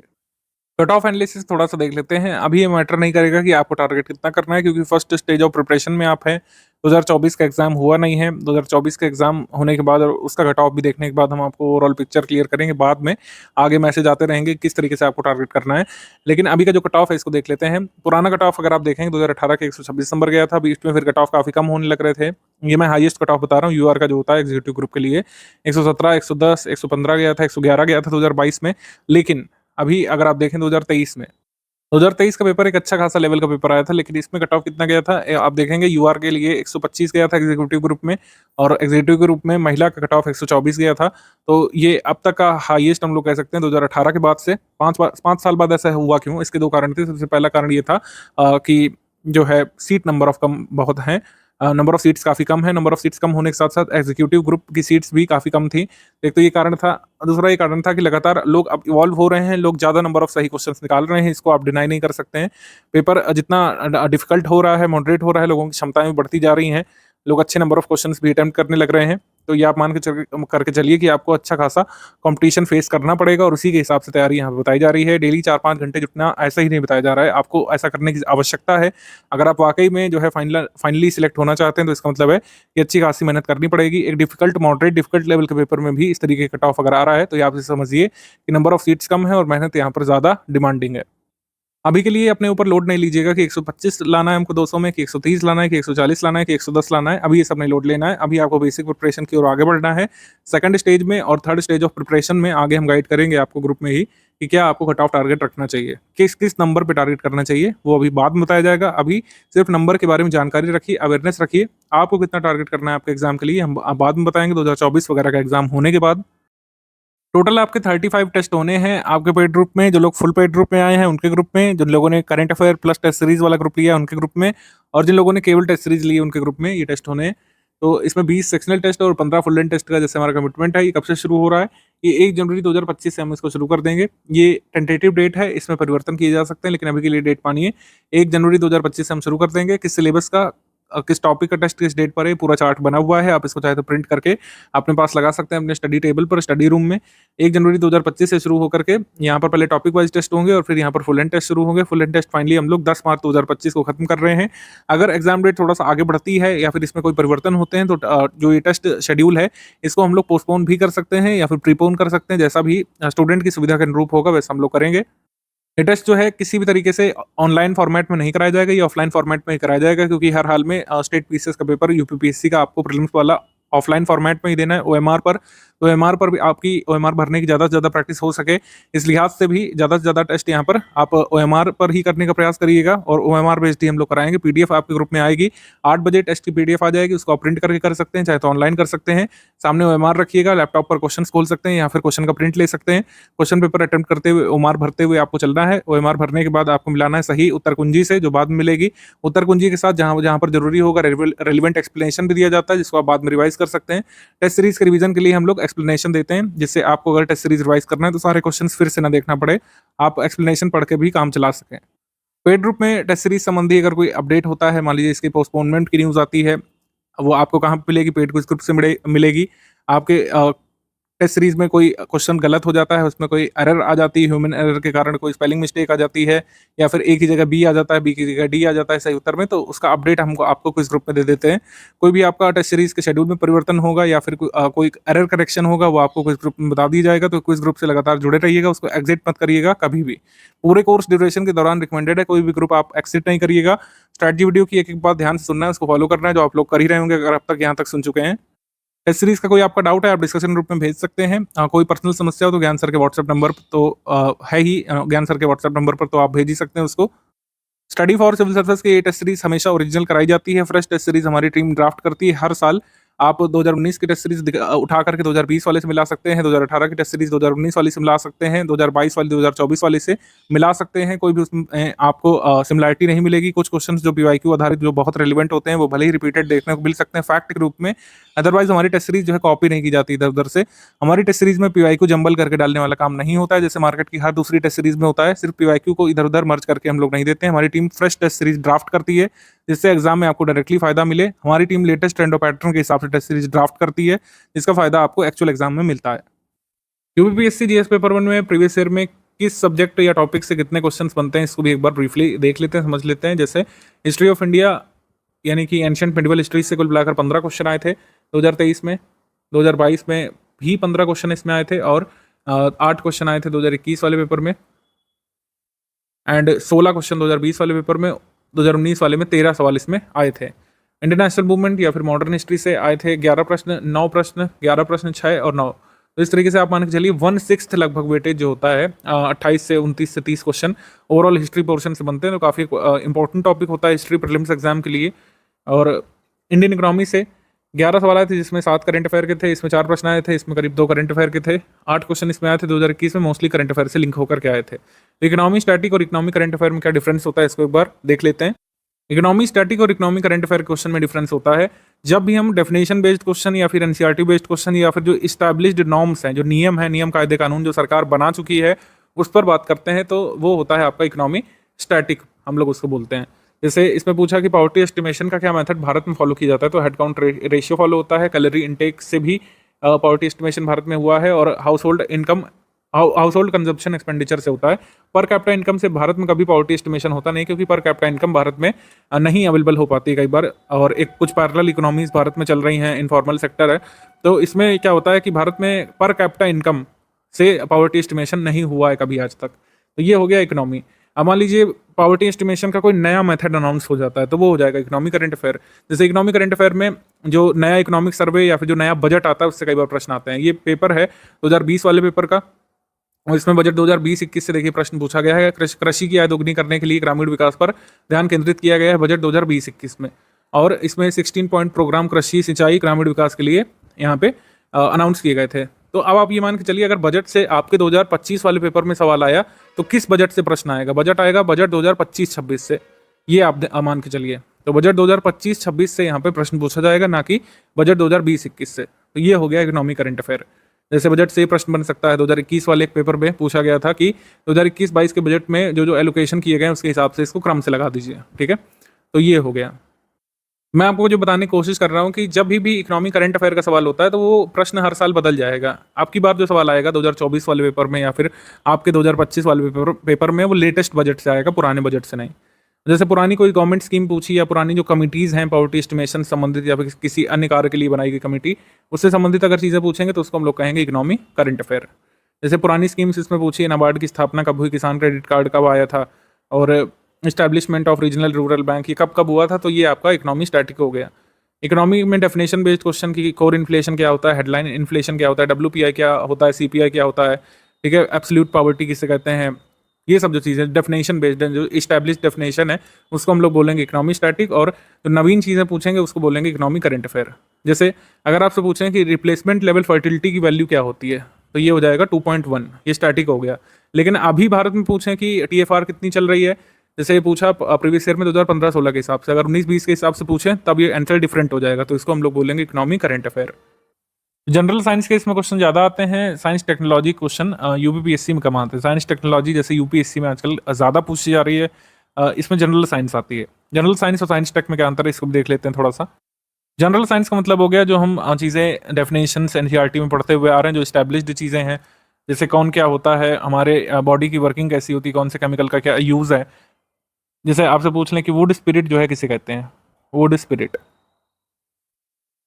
वुड स्पिरिट क्या है, मिथाइल एल्कोहल है, मिथाइल एल्कोहल इसी को बोलते हैं, और इसी को बोलते रहेंगे जब तक ये बदल नहीं दिया जाता। जबकि जो टेक्नोलॉजी है वो लगातार चेंज हो रही है। एआई आया है, फिर आपने देखा कई सारे जीपीटी सिस्टम आ गए हैं, जीपीटी का फुल फॉर्म आपसे पूछ लें, या फिर जो कई सारे लार्ज लैंग्वेज मॉडल्स आ गए हैं, लार्ज लैंग्वेज मॉडल्स, एलएलएम जिसको बोलते हैं, कई सारे नए रोबोट्स चैटबॉट्स लॉन्च किए जा रहे हैं, तो ये तो लगातार बदल रहे हैं ना। जैसे चैट जीपीटी किसका था, ओपन एआई का था, फिर गूगल ने अपना कौन सा लॉन्च किया है, बार्ड लॉन्च किया है, एलॉन मस्क ने अपनी कंपनी का अलग लॉन्च किया है। तो इन सब के नाम जो हैं ये तो हम नहीं पढ़ सकते हैं पहले से किसी बुक में, ये तो नवीन टेक्नोलॉजी है जो जनरली इवॉल्व हो रही है। भारत का जो चंद्रयान मिशन है वो कंप्लीट हो चुका है, अब हम गगनयान की ओर देख रहे हैं, समुद्रयान की ओर देख रहे हैं, नए नए मिशन आ रहे हैं। भारत ने जो अपना लक्ष्य रखा है अपना इंटरनेशनल स्पेस सेंटर स्थापित करने का, वो कब तक का है, ये सब चीज़ें नवीन टेक्नोलॉजी है। और जो हमारी बॉडी की वर्किंग है, जो केमिकल फार्मूलाज है जो हम लोग पढ़ते हुए आ रहे हैं, किस राशि का क्या यूनिट होता है, वो सारी चीज़ें, किस हम लोग क्वांटिटी से क्या क्या मापते हैं। जैसे 2021 वाले पेपर में पूछा था कि ब्लड ग्लूकोज लेवल किससे मापते हैं, तो ये सारी चीज़ें, ये स्टैटिक इकोनॉमी, स्टैटिक साइंस या फिर जनरल साइंस में आ जाएंगे। जो टेक्नोलॉजी लगातार इवॉल्व हो रही है, जैसे कार्बन फाइबर्स हैं, काफ़ी चर्चा में है कार्बन फाइबर्स, ये किसी एनसीईआरटी बुक में दिया नहीं था, क्योंकि एनसीईआरटी जब छपी तब कार्बन फाइबर अस्तित्व में नहीं था, लेकिन अब ये चर्चा में है क्योंकि ये स्टील जितना मजबूत है और प्लास्टिक से भी हल्का है, ठीक है। तो ये कार्बन फाइबर अब चर्चा में आया है। हमने यहाँ पे क्या पढ़ा है अपने जनरल साइंस में बुक्स में, पॉलीमर्स पढ़े हैं, पॉलीमर्स पढ़े हैं। तो ये हो गया पॉलीमर क्या हो गया, ये जनरल साइंस हो गया, और कार्बन फाइबर क्या हो गया, साइंस टेक्नोलॉजी हो गया। तो जनरल साइंस के आपके 19 सवाल, 22 सवाल, 24, 11, 22 इस तरीके से आते हैं। साइंस टेक्नोलॉजी वाले प्रश्न हमारे मंथली करंट अफेयर से कवर हो जाते हैं, तो उसको अलग से आपको पढ़ने की जरूरत नहीं पड़ती। मंथली करंट अफेयर में ऑलरेडी एक सेक्शन अब हमारे मैगजीन में होने लगा है, साइंस टेक्नोलॉजी वाला, उससे कवर हो जाते हैं सारे सवाल। इंडियन पॉलिटी के 22 प्रश्न इसमें, 16 प्रश्न इसमें, 26 इसमें, 20 इसमें और 22 इसमें, इस तरीके से आए, मतलब 20 के अराउंड पॉलिटिक्स सवाल आने ही आने हैं। इंडियन ज्योग्राफी, वर्ल्ड ज्योग्राफी 21 से लेकर 22-23 प्रश्न इसमें कई बार आ जाते हैं। 21 इधर आए, 18, 16, 16, 18 इस तरीके से प्रश्न आए। फिर आप देखें इन्वायरमेंट इकोलॉजी से 6 प्रश्न, 8 प्रश्न, 4, 13 प्रश्न भी आ चुके हैं एक ईयर में, 12 प्रश्न आ चुके हैं। यूपी जी के यूपी करंट अफेयर से 6-7 सवाल आते हैं, ये यहाँ पे दिया हुआ है। नेशनल इंटरनेशनल करंट अफेयर से 29 से 30 सवाल आते हैं, कभी 33 भी आए हैं, 28 भी आए हैं, 29-30 इस तरीके का होता है। मिसलेनियस के जो टॉपिक्स होते हैं, जैसे इंटरनेशनल ऑर्गेनाइजेशन हो गया, उनका हेडक्वार्टर कहाँ है, उनका हेड कौन है, इंटरनेशनल ऑर्गेनाइजेशन का हाल में कोई चीज़ हुई है, तो वो सब अपडेट जो पूछी जाती है, जो एग्रीकल्चर का मिनरल डेटा पूछा जाता है, ये सारे जो डेटा वाइज चीज़ें जो बदलती रहती हैं, ये 10 क्वेश्चन, 20 क्वेश्चन, 12 क्वेश्चन, 22 सवाल तक आए हैं एग्जाम में। और ये बहुत हाई यील्ड टॉपिक हम लोग इसको बोलते हैं। मिसलेनियस पीडीएफ इस वजह से हम लोग हमेशा रिकमेंड करते हैं कि आपको स्टडी करना चाहिए, क्योंकि डेटा वाला पोर्शन होता है और इसमें कुछ डेटास याद करके, सेंसस का, अर्बनाइजेशन का, लेटेस्ट रिपोर्ट वगैरह फॉलो करके आप अच्छे नंबर ऑफ क्वेश्चन निकाल सकते हैं। तो ये ओवरव्यू हो गया। अब ये स्ट्रैटेजी ऐसा हो सकता है आपके प्रीलिम्स से पहले हम कुछ अपग्रेड करके दें, चेंज करके दें, लेकिन अभी के लिए ये मान के चलिए कि इतना इतना वेटेज है। जैसे यूपी जीके है, मान लीजिए आप डेली 5-5 घंटे पढ़ रहे हैं तो उसका लाभ नहीं, क्योंकि उससे 6-7 क्वेश्चन आने हैं। तो ये ओवरव्यू हो गया कि कौन कौन से सब्जेक्ट जरूरी हैं। जैसे आपने नोटिस किया कि हिस्ट्री जरूरी है और साइंस जरूरी है, ज्योग्राफी जरूरी है, पॉलिटी जरूरी है। तो ये कुछ ऐसे सब्जेक्ट हैं जो प्री में भी इनका वेटेज है, मेंस में भी वेटेज है। तो इसीलिए यहाँ पर अब बात कर लेते हैं कि शुरू में बेसिक आपको क्या पढ़ना है और 3 स्टेज की स्ट्रैटेजी क्या होती है। तो प्री मेंस के कुछ टॉपिक्स होते हैं जो कॉमन होते हैं, तो इसी वजह से इन्हीं की बेसिक बुक्स आपको रिकमेंड की जाती है। जैसे यूपी जीके की कोई बेसिक बुक नहीं हो सकती है, आर्ट कल्चर की कोई बेसिक बुक हम यहाँ पे नहीं रिकमेंड करते हैं। जिसका वेटेज है प्री मेंस में, उसी का बेसिक आपको कवर करना पड़ता है पहले स्टेज में। जैसे मॉडर्न हिस्ट्री और आधुनिक भारत का इतिहास हम लोग जो कह सकते हैं प्री में भी जरूरी है ही, 8-9 क्वेश्चन प्रीलिम्स के लिए, और जीएस पेपर 1 में भी इसका रोल है। पॉलिटी राज्यव्यवस्था के लिए एम लक्ष्मीकांत की किताब यहाँ पे इंपॉर्टेंट होती है प्रीलिम्स के लिए और जीएस पेपर 2 के लिए। आर्ट कल्चर में सिर्फ मेंस में आता है, इस वजह से प्रारंभिक परीक्षा में जो तथ्य वगैरह होते हैं उसके लिए हम छोटी सी पीडीएफ दे देते हैं, फैक्चुअल लिस्टिंग उसी से कवर हो जाता है। बहुत बेसिक यहाँ पे आर्ट कल्चर में नहीं बनाना है। और ज्योग्राफी के लिए प्री में भी इसमें वेटेज है, फिजिकल ज्योग्राफी का जीएस पेपर 1 में भी है। इन्वायरमेंट में प्री और जीएस 3 मेंस में बेसिकली अपडेट्स इसमें पूछे जाते हैं। कोई स्कीम आ गई इन्वायरमेंटल डिग्रेडेशन के बारे में, विवेचना करने को आ सकता है, तो इन्वायरमेंट का बेसिक्स आता है प्रीलिम्स में और कॉन्सेप्ट आता है मेंस में, अप्लाइड जिसको हम लोग बोलते हैं। साइंस इसमें आती है प्रीलिम्स में, लेकिन साइंस टेक आती है जीएस 3 मेंस में। करंट अफेयर के लिए सिर्फ स्टडी फॉर सिविल सर्विस को फॉलो करिए, प्री मेंस और इंटरव्यू तक के लिए पूरा support study for civil service का आपको मिलता रहेगा। कैसे क्या पढ़ना है, क्या वेटेज है और किस पीडीएफ का क्या महत्व है, हम पहले ही डिस्कस कर चुके हैं। कुछ बेसिक बुक्स की रीडिंग रिकमेंडेड है और वो बेसिक बुक हमने शेयर भी कर दी है आपके ग्रुप में, आप देखेंगे। अभी मैं टॉपिक वाइज किस सब्जेक्ट के लिए कौन सी बुक है वो भी बता दूंगा, लेकिन ये समझिए कि पॉलिटी के लिए एम लक्ष्मीकांत की किताब यहाँ पे जरूरी है और रिकमेंडेड है, क्योंकि मेंस में भी इसका महत्व है। आपको प्रीलिम्स में भी पढ़ना है और मेंस में भी आपको हेल्प करती है। ओवरऑल अंडरस्टैंडिंग आपकी बन जाएगी। बाकी प्रीलिम्स के लिए कंपाइलेशन लिस्टिंग जो आएगी 6th वर्जन, वो आपके लिए सफिशिएंट होगी।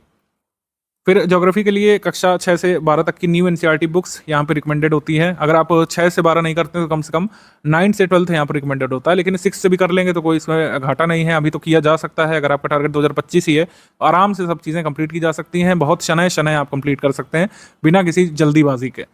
तो ये हो गया। और फिर अगर देखें तो हिस्ट्री में ओल्ड एनसीईआरटी बुक्स 3 खाली रिकमेंडेड है। एंशिएंट के लिए यानी प्राचीन भारत के इतिहास के लिए आर एस शर्मा किताब, मध्यकालीन के लिए सतीश चंद्रा की, मॉडर्न के लिए बिपिन चंद्रा किताब, इकोनॉमी के लिए क्लास 9 से लेकर 12th रिकमेंडेड है, माइक्रो इकोनॉमिक्स केवल। लेकिन अगर सिर्फ 9th वाली भी कर लेंगे, क्योंकि इसमें कह सकते हैं एम्प्लॉयमेंट और पॉवर्टी के बारे में है, तो उतना भी बेसिक सफिशिएंट है।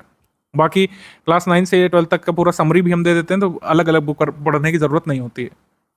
अब देखिए सब्जेक्ट वाइज क्या कैसे पढ़ना है इसको समझ लीजिए, क्योंकि ये सवाल बार बार पूछा जाता रहता है कि सर सब्जेक्ट वाइज कैसे क्या पढ़ें। हिस्ट्री के लिए क्या करना है, हिस्ट्री के लिए जो ऊपर बेसिक बुक बताई गई है उसकी एक रीडिंग करना है। एंशिएंट के लिए आर एस शर्मा की, मिडवेल के लिए सतीश चंद्रा की, एस चंद्रा की, और मॉडर्न के लिए जो कह सकते हैं बिपिन चंद्रा की किताब है। अगर आपके पास बिपिन चंद्रा नहीं है स्पेक्ट्रम में तो उससे भी कंप्लीट कर सकते हैं अगर चाहें तो। वैसे बिपिन चंद्रा आपको करना चाहिए, क्योंकि बहुत ज़्यादा फैक्ट में नहीं डूबना है शुरू से, आपको बेसिक स्टोरी लाइन बनानी है हिस्ट्री के लिए।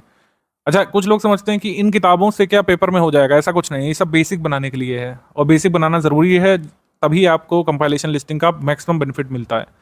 तो क्या करना है, आपको बेसिक बुक की रीडिंग करनी है एक बार। फिर क्या कर सकते हैं, स्टडी फॉर सिविल सर्विस का पापा वीडियो, एंशिएंट का, मिडविल का, मॉडर्न का कवर कर सकते हैं रिवीजन के लिए। अगर वीडियो आपको लंबा लगता है, वीडियो देखने का आपके पास कोई टाइम नहीं है, तो आप क्या कर सकते हैं कि जो बेसिक बुक है उसकी आप एक बार रीडिंग कर लीजिए और हिस्ट्री के जो क्वेश्चन है उनको लगा लीजिए, और जो समरी पीडीएफ है हिस्ट्री की उसको एक बार रीड कर लीजिए, वो भी सफिशिएंट है। पापा वीडियो आप स्किप कर सकते हैं, अगर पापा वीडियो देखते हैं तो समरी स्किप कर सकते हैं। कोई भी एक काम आप करिए, हिस्ट्री के क्वेश्चंस लगाते रहिए, फिर आपको कंपाइलेशन लिस्टिंग मिल जाएगी सेकंड स्टेज के कंप्लीट होते ही।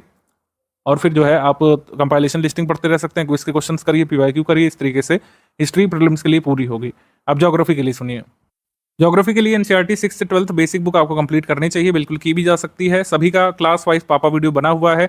अगर आपको लगता है कभी बुक नहीं पढ़े हैं ज्योग्राफी की, तो क्या करिए, पापा वीडियो देख डालिए एक बार पहले और फिर बुक पढ़ना शुरू करिए, आपको सब चीज़ें अच्छे समझ में आएगी। बुक में भी कोई लेटेस्ट अपडेट नहीं फॉलो करिए कि अरे सर इसमें तो जुपिटर के सैटेलाइट ही गलत लिखे हुए हैं। देखिए एनसीईआरटी से बेसिक बनाना है, आपको फैक्ट नहीं कवर करना है। फैक्ट अवॉइड करिए, एनसीईआरटी में कोई फैक्ट लिखा हुआ है कि जो है भारत में इस राज्य में सबसे ज़्यादा ये पाया जाता है, उसको इग्नोर करिए। वो सब तो हम देंगे आपको मिसलेनियस में, सारे आंकड़े करंट अफेयर में सब चीज़ें कवर करेंगे। यहाँ पर बेसिक समझिए, बेसिक मतलब रिवर की अवधारणा क्या है, रिवर कहाँ से निकलती है, माउंटेन कैसे बनते हैं, टेथीस सी क्या है, हिमालय कैसे बने हैं, पेनिनसुलर प्लेट्यू कितने भागों में डिवाइडेड है, ये सब जो बेसिक चीज़ें जो कई बार आप लोग स्किप कर देते हैं उसमें समस्या होती है। तो आपको समझ में आ गया होगा कि बेसिक बुक से बेसिक यहाँ पे कवर करना है। फैक्चुअल के लिए चिंता मत करिए, फैक्ट्स तो बहुत सारे आपको दिए जाएंगे कंपाइलेशन लिस्टिंग के फॉर्म में, आपको क्विज कराई जाएगी, टेस्ट सीरीज में बहुत सारे फैक्ट जो जरूरी वाले सब कराए जाएंगे, लेकिन अभी बेसिक बनाइए। बेसिक के बिना फिर फैक्ट तैयार करने में लोगों को बहुत समस्या होती है, जो अभी बैठे रहते हैं और फिर सोचते हैं कि बस क्या है, कंपाइलेशन लिस्टिंग पढ़ के प्रीलिम्स निकाल देंगे। तो उनका क्या रहता है कि ना प्रीलिम्स अच्छे से निकल पाता है, मान लीजिए निकल भी गया तो वो मेंस का नहीं कर पाते हैं। बेसिक जरूरी है, इसके लिए बेसिक को इग्नोर नहीं करिए। मैं रिपीट कर देता हूँ, 6 से 12 तक की बेसिक बुक्स आपको एनसीईआरटी वाली न्यू जो दी गई हैं, जिसकी पीडीएफ आपको ग्रुप में दे दी गई है, हिंदी इंग्लिश में अलग अलग, उसको कवर कर लीजिए। उसके बाद स्टडी फॉर सिविल सर्विसेज की लिस्टिंग कंपाइलेशन यहाँ पे सफिशिएंट होगी। ज्योग्राफी के क्वेश्चन बैंक आप लगा सकते हैं, पीवाईक्यू लगा सकते हैं इसको कंप्लीट करने के बाद, और कंपाइलेशन लिस्टिंग का वेट कर लीजिए। जब तक नहीं होता तब तक इसको रिवाइज करते रहिए। पॉलिटी के लिए लक्ष्मीकांत सिर्फ एक किताब जो बताई गई, जो आपको बाहर से लेना है। लक्ष्मीकांत की बुक हम नहीं शेयर कर सकते हैं अपने पेड ग्रुप में, क्योंकि वो कॉपीराइटेड मटेरियल है, किसी और का कॉपीराइट है। आप उसको खुद परचेज करिए शॉप से। आप 6th एडिशन ले सकते हैं, 7th भी अब आ गया उसका।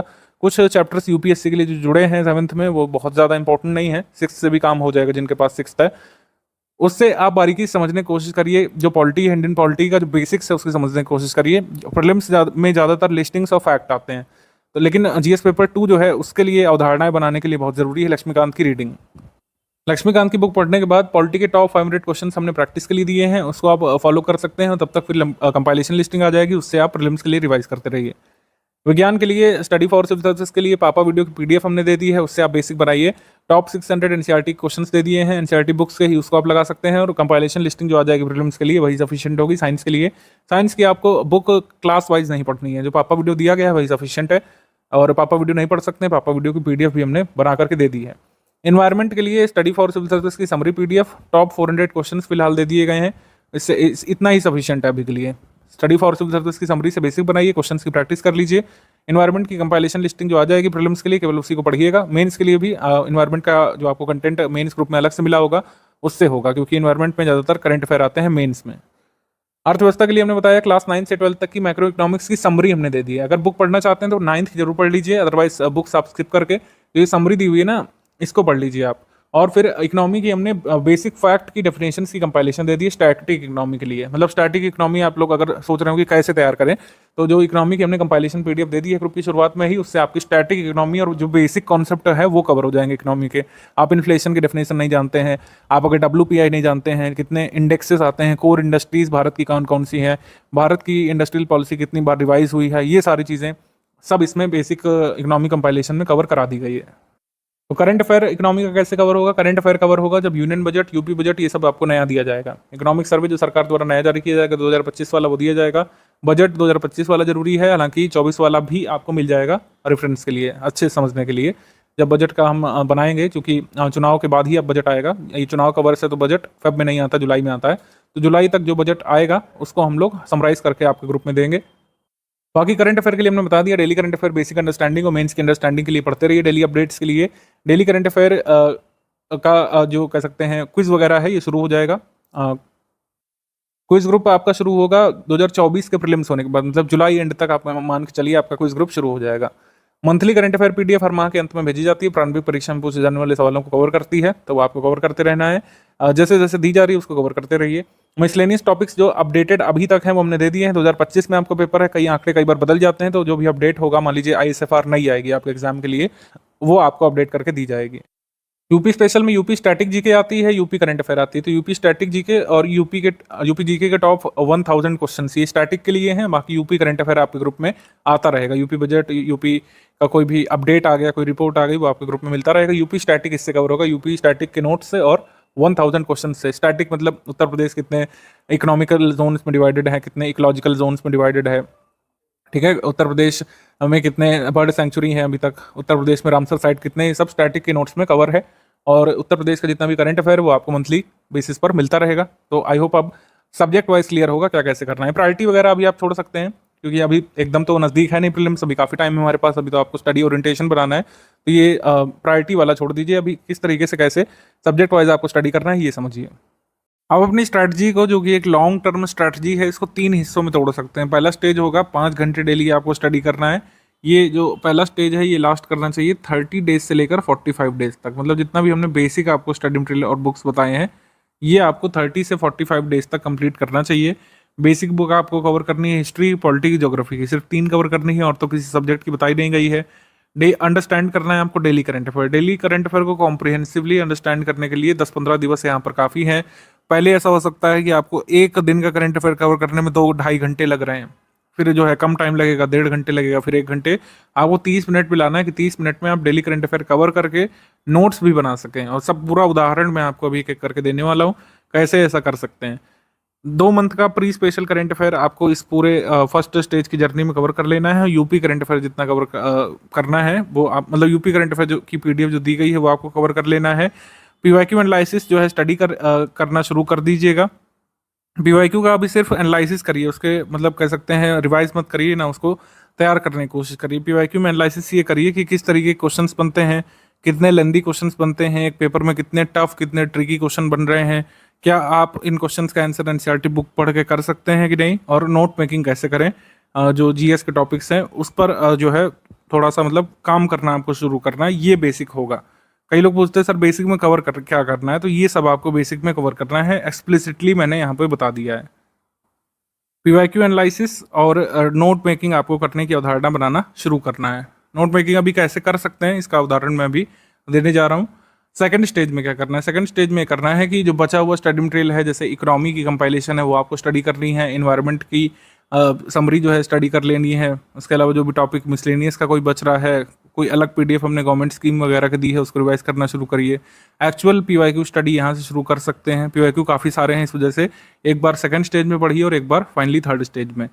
आपको टाइम ड्यूरेशन यहाँ पर डेली करंट अफेयर कवर करने का कम करना है। 20-25 मिनट में डेली करंट अफेयर यहाँ पर कवर करना शुरू कर दीजिएगा। और कोशिश करिए कि अब नोट मेकिंग ना करें, क्योंकि अब आप उतना अंडरस्टैंड कर चुके होंगे कि डेली करंट अफेयर में क्या क्या हमारे प्रीलिम्स के काम का है, क्या क्या मेंस के काम का है। आपको मेंस का स्टडी मटेरियल यहाँ पर पढ़ना शुरू कर देना चाहिए सेकंड स्टेज ऑफ प्रिपरेशन में, यानी कि प्रीलिम्स ग्रुप ज्वाइन करने के 50 दिवस बाद आप चाहें तो एडमिशन ले करके हमारा मेंस ग्रुप में मेंस का जो एटलीस्ट कंटेंट है जीएस 1 से लेकर 6 तक का और हिंदी का, उसको पढ़ना शुरू कर दीजिए। मॉडल ऐसे देखना शुरू कर दीजिए। हिंदी में जो याद करने वाली चीज़ें हैं, जो फॉर्मेटिंग वाली चीज़ें हैं, जो कई सारे विलोम आपको याद करने होते हैं, वाक्यांश के लिए एक शब्द वो याद करना शुरू कर दीजिए। और 6 मंथ का प्री स्पेशल करंट अफेयर और यूपी करंट अफेयर आपका तैयार हो जाना चाहिए। क्विज प्रैक्टिस आपकी शुरू हो चुकी होगी जुलाई एंड से, उसको करना शुरू कर दीजिए। ये आपको सेकंड स्टेज में करना है। कई लोग ऐसे होंगे जो प्रीलिम्स ग्रुप के साथ ही मेंस ग्रुप में आ गए होंगे, तो कई लोग कंफ्यूज होंगे कि क्या मेंस की स्टडी पहले डे से शुरू करें, तो नहीं, मैं रिकमेंड करूंगा कि पहले आप बेसिक कवर कर लीजिए और फिर सेकंड स्टेज में प्रीलिम्स और मेंस के साथ साथ स्टडी करना शुरू करिए। यहाँ पर स्टडी ड्यूरेशन आपकी बढ़ेगी, इसीलिए 6 से 7 घंटे फिर आपको स्टडी करना पड़ेगा। थर्ड स्टेज की अगर मैं बात करूं तो कॉम्प्रिहेंसिवली आपको यूपीपीसीएस पीवाईक्यू टॉपिक वाइज जो दिए गए हैं वो आपको कवर करने होंगे, जो पीडीएफ ग्रुप में गिवन है। हमारी टेस्ट सीरीज आपको थॉरली स्टडी करनी पड़ेगी, जो आपको मिल चुकी होगी। पेड क्विज के सारे क्वेश्चंस फिर आपको लगाने पड़ेंगे। पेड क्विज में क्वेश्चंस की संख्या हम ऑलरेडी बढ़ा देते हैं जैसे ही प्रीलिम्स नजदीक होता है, और एमसीक्यू बैंक भी आपको फिर लगाना शुरू कर देना चाहिए। मल्टीपल टाइम्स कंपाइलेशन लिस्टिंग जो 6 वर्जन दी जा चुकी होगी, आपको उसका रिवीजन करना है बार बार लगातार। सो इसी तरीके से आपका जो है प्रीलिम्स कवर होगा। ये थर्ड स्टेज जो है कब से शुरू होगी, जब एग्जाम डेट अनाउंस हो चुकी होगी, उसके 80-90 दिवस जब बचे होंगे तब आप थर्ड स्टेज में आ जाएंगे प्रिपरेशन में। तो ये 3 स्टेज की हमारी स्ट्रैटेजी है जो आपको फॉलो करना चाहिए। अभी जिन लोगों ने फॉलो किया है उनको काफ़ी लाभ मिला है 2024 वाले में। 2024 वाले से हमने 3 स्टेज की स्ट्रैटेजी यहाँ पे इंट्रोड्यूस की थी और इससे काफ़ी लाभ जो है हमारे विद्यार्थियों को मिला है। तो टाइम फ्रेम यहाँ पर आपको क्लियर हो गया होगा। 30 से 45 डेज आपके कैलिबर पर डिपेंड करता है, ये बेसिक हो गया। 30 से 45 डेज। ये जो सेकंड स्टेज है, प्रीलिम्स की एग्जाम डेट से 90 डेज पहले तक खत्म हो जाना चाहिए। और लास्ट स्टेज जो है ये प्रीलिम्स की एग्जाम डेट 2025 से 90 दिवस पहले आपका एक्टिवेट हो जाना चाहिए। ये टाइम फ्रेम रफली आपको रखना है। आप तो चाहे तो इसका प्रिंट या पिक ले करके अपने फ़ोन में रख लीजिए, और ये टारगेट भी यहाँ पर लिखे हुए मोटा मोटा कि ये आपको फॉलो करना है। फर्स्ट स्टेज ऑफ प्रिपरेशन में नोट मेकिंग करनी चाहिए कि नहीं करनी चाहिए, करें तो कैसे करें, किस तरीके से करें, अभी पूरा हमको भान नहीं है, क्या क्या आता है, क्या क्या पूछा जा सकता है, सब कुछ इंपॉर्टेंट लगता है, क्या नोट करें क्या छोड़ें, ये कई लोग पूछते रहते हैं। तो मैं आपको बता दूं कि एक्चुअली ऐसा ही होता है। जब तक आप सिलेबस में गो थ्रू नहीं करेंगे, डीप डाइव नहीं करेंगे, आपको खुद नहीं समझ में आता है। हालांकि शुरुआत की जा सकती है। शुरुआत करने में ये कुछ टिप्स आप अपना सकते हैं। जो ऑलरेडी चीज़ें लिस्ट या टैबुलर फॉर्म में है उनको आप नोट नहीं करिए, उनको क्या करिए कि मल्टीपल टाइम्स रिवाइज करने की कोशिश करिए। मल्टीपल टाइम्स रिवीजन भी उतना ही कारगर मेथड होता है जैसे कि नोट मेकिंग। और जो चीज़ें लिस्ट या टेबुलर फॉर्म में है उसको तो आपको मल्टीपल टाइम्स रिवाइज करना चाहिए, क्योंकि बहुत बड़ा सिलेबस है, बहुत सारे लिस्ट अभी आपको आगे मिलेंगे कंपाइलेशन में, लिस्टिंग में, टेस्ट सीरीज में कई बार लिस्ट बनाकर हम देंगे, लिस्टिंग वाइज क्वेश्चन पूछेंगे, ज्योग्राफी में क्विज ग्रुप में पूछेंगे, अलग अलग तरीके से पूछेंगे, तो उसमें मल्टीपल टाइम्स रिवीजन कई बार आपको कई सारी चीज़ों का करना पड़ता है। तो कोशिश करिए जो चीज़ें ऑलरेडी टेबुलर फॉर्म में है उसको आप नोट नहीं करिए। दूसरी चीज़, मंथली करंट अफेयर पीडीएफ के नोट्स आपको मेरे हिसाब से नहीं बनाने चाहिए। इसको जितना बार आप रिवाइज करेंगे उतना ही अच्छा होगा। कुछ लोग ऐसा करते हैं कि लिख लिख के याद करते हैं, मतलब आपने कोई चीज़ पढ़ी, उसको आपने रफ नोट कर लिया और याद किया, वो आप कर सकते हैं। ठीक है, रफ नोट्स चाहे तो बना सकते हैं। नोट्स जो बनाएंगे आप बाद में जिसको देखेंगे, जैसे रफ नोट्स नहीं बनाते कुछ लोग, फेयर नोट्स बनाते हैं, मतलब नोट्स से ही रिवाइज करते हैं। तो नोट्स जब तक आपके शॉर्ट नहीं होंगे, क्रिस्प नहीं होंगे और रेलिवेंट नहीं होंगे, तब तक वो ज़्यादा काम का नहीं रहेगा यूपीपीसीएस के लिए, क्योंकि नोट करने को बहुत कुछ है। पीवाईक्यू के अनुसार आपके नोट्स होने चाहिए। इसी वजह से मैंने कहा कि जैसे जैसे सब्जेक्ट वाइज स्टडी करेंगे, थोड़ा थोड़ा पीवाईक्यू एनालिसिस करेंगे, सेकंड स्टेज तक आते आते खुद ही नोट मेकिंग आप अच्छे से सीख जाएंगे। मैं आपको एक उदाहरण देता हूँ तो आपको और अच्छे से मेरी बात समझ में आए। यूपीपीएससी जैसे स्टेट पीसीएस के प्रीलिम्स पेपर में 80-90% पेपर फैक्ट बेस्ड होता है, और मेंस में भी आप देखेंगे कई सारे डिस्क्रिप्शन बेस्ड सवाल पूछे जाते हैं। तो जो कंटेंट आपके ग्रुप में जो दिया जा रहा है लगातार, चाहे वो डेली करंट अफेयर के फॉर्म में हो, चाहे मंथली करंट अफेयर के फॉर्म में हो, किस तरीके से एक कॉम्प्रिहेंसिव वे में उसको नोट किया जा सकता है अपने पास, किस तरीके से नोट मेकिंग की जानी चाहिए, किस तरीके से आप एक बेसिक स्ट्रक्चर बना सकते हैं अपने नोट्स का, इसके बारे में यहाँ पर बात कर लेते हैं। ये जो स्ट्रक्चर है ये एक आपको इनसाइट देगा, आप अपना खुद का स्ट्रक्चर बना सकते हैं, वो सबसे बेस्ट होता है। मैं आपको कुछ इनसाइट्स बेसिकली यहाँ पर देने वाला हूँ कि किस तरीके से आपको नोट मेकिंग करनी चाहिए। नोट मेकिंग के लिए सबसे पहले मैं हमेशा जैसे स्ट्रेटजी में भी बताता हूँ आपको कि आपको पहले तो डिसाइड कर लेना है कि क्या नोट किया जाना चाहिए और क्या नोट नहीं किया जाना चाहिए। जैसे कुछ टेबल्स होती हैं, कुछ लिस्ट्स होती हैं, जैसे टेबल्स है कि कौन सी ऑयल रिफाइनरी इस राज्य में है, तो इसकी नोट मेकिंग करने की मेरे हिसाब से कोई आवश्यकता है नहीं, अनलेस ऑयल रिफाइनरी कोई एक पर्टिकुलर हो, उसकी कोई विशेषता हो। जैसे कोई एक ऑयल रिफाइनरी होगी जैसे जामनगर की, वो तेल शोधन क्षमता के लिहाज से लार्जेस्ट होगी इंडिया में, तो उसको आप अलग से नोट कर सकते हैं कि हाँ, जामनगर की ऑयल रिफाइनरी अपनी ऑयल रिफाइनिंग कैपेसिटी के मामले में पूरे इंडिया में लार्जेस्ट है। इस तरीके से आपको पूरी टेबल नोट नहीं करनी चाहिए, क्योंकि ऑलरेडी टेबल बनी हुई है, उसको आप मल्टीपल टाइम्स रिवाइज करिए। जैसे लोकल विंड और किस कंट्री में वो लोकल विंड फ्लो करती है उसकी लिस्ट है, कौन सा करंट कोल्ड करंट है, कौन सा हॉट करंट है, कौन सा करंट कहाँ किस रीजन में फ्लो करता है, कौन सा डेजर्ट किस कंट्री में है, कौन सा वोल्केनो किस कंट्री में है, कंट्री कैपिटल, इनको नोट करने की जरूरत नहीं, इनको आप मैप से देखिए और मल्टीपल टाइम्स रिवाइज करिए। नोट मेकिंग करना चाहिए कोई ऐसा विषय वस्तु जो पैराग्राफ फॉर्म में दिया हो, जो डिस्क्रिप्शन जिसमें दिया हो, कई सारी डिटेल जिसमें दी हो, कई सारे आयाम हो उसके, उसको नोट करिए। जैसे कोई स्कीम आती है, जैसे सिकल सेल एनीमिया उन्मूलन कार्यक्रम जो आया था जुलाई 2023 में, इसको अनाउंस किया गया था। पहली बार इसको अनाउंस किया गया था बजट 2023-24 में, तो उसका यहाँ पे भी सिग्निफिकेंस है।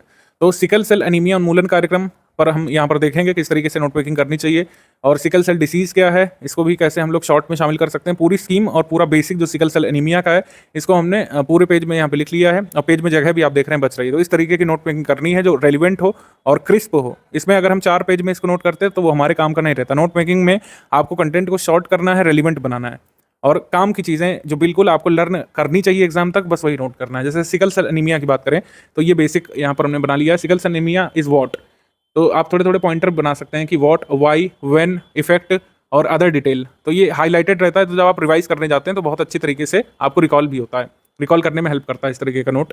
तो sickle cell anaemia is what, तो it is an RBC disorder. RBC यानी कि रेड ब्लड सेल्स जो हमारे होते हैं, रेड ब्लड कॉर्पसल्स या फिर लाल रक्त कोशिकाएं, उसको प्रभावित करता है। इसमें विकार आ जाता है।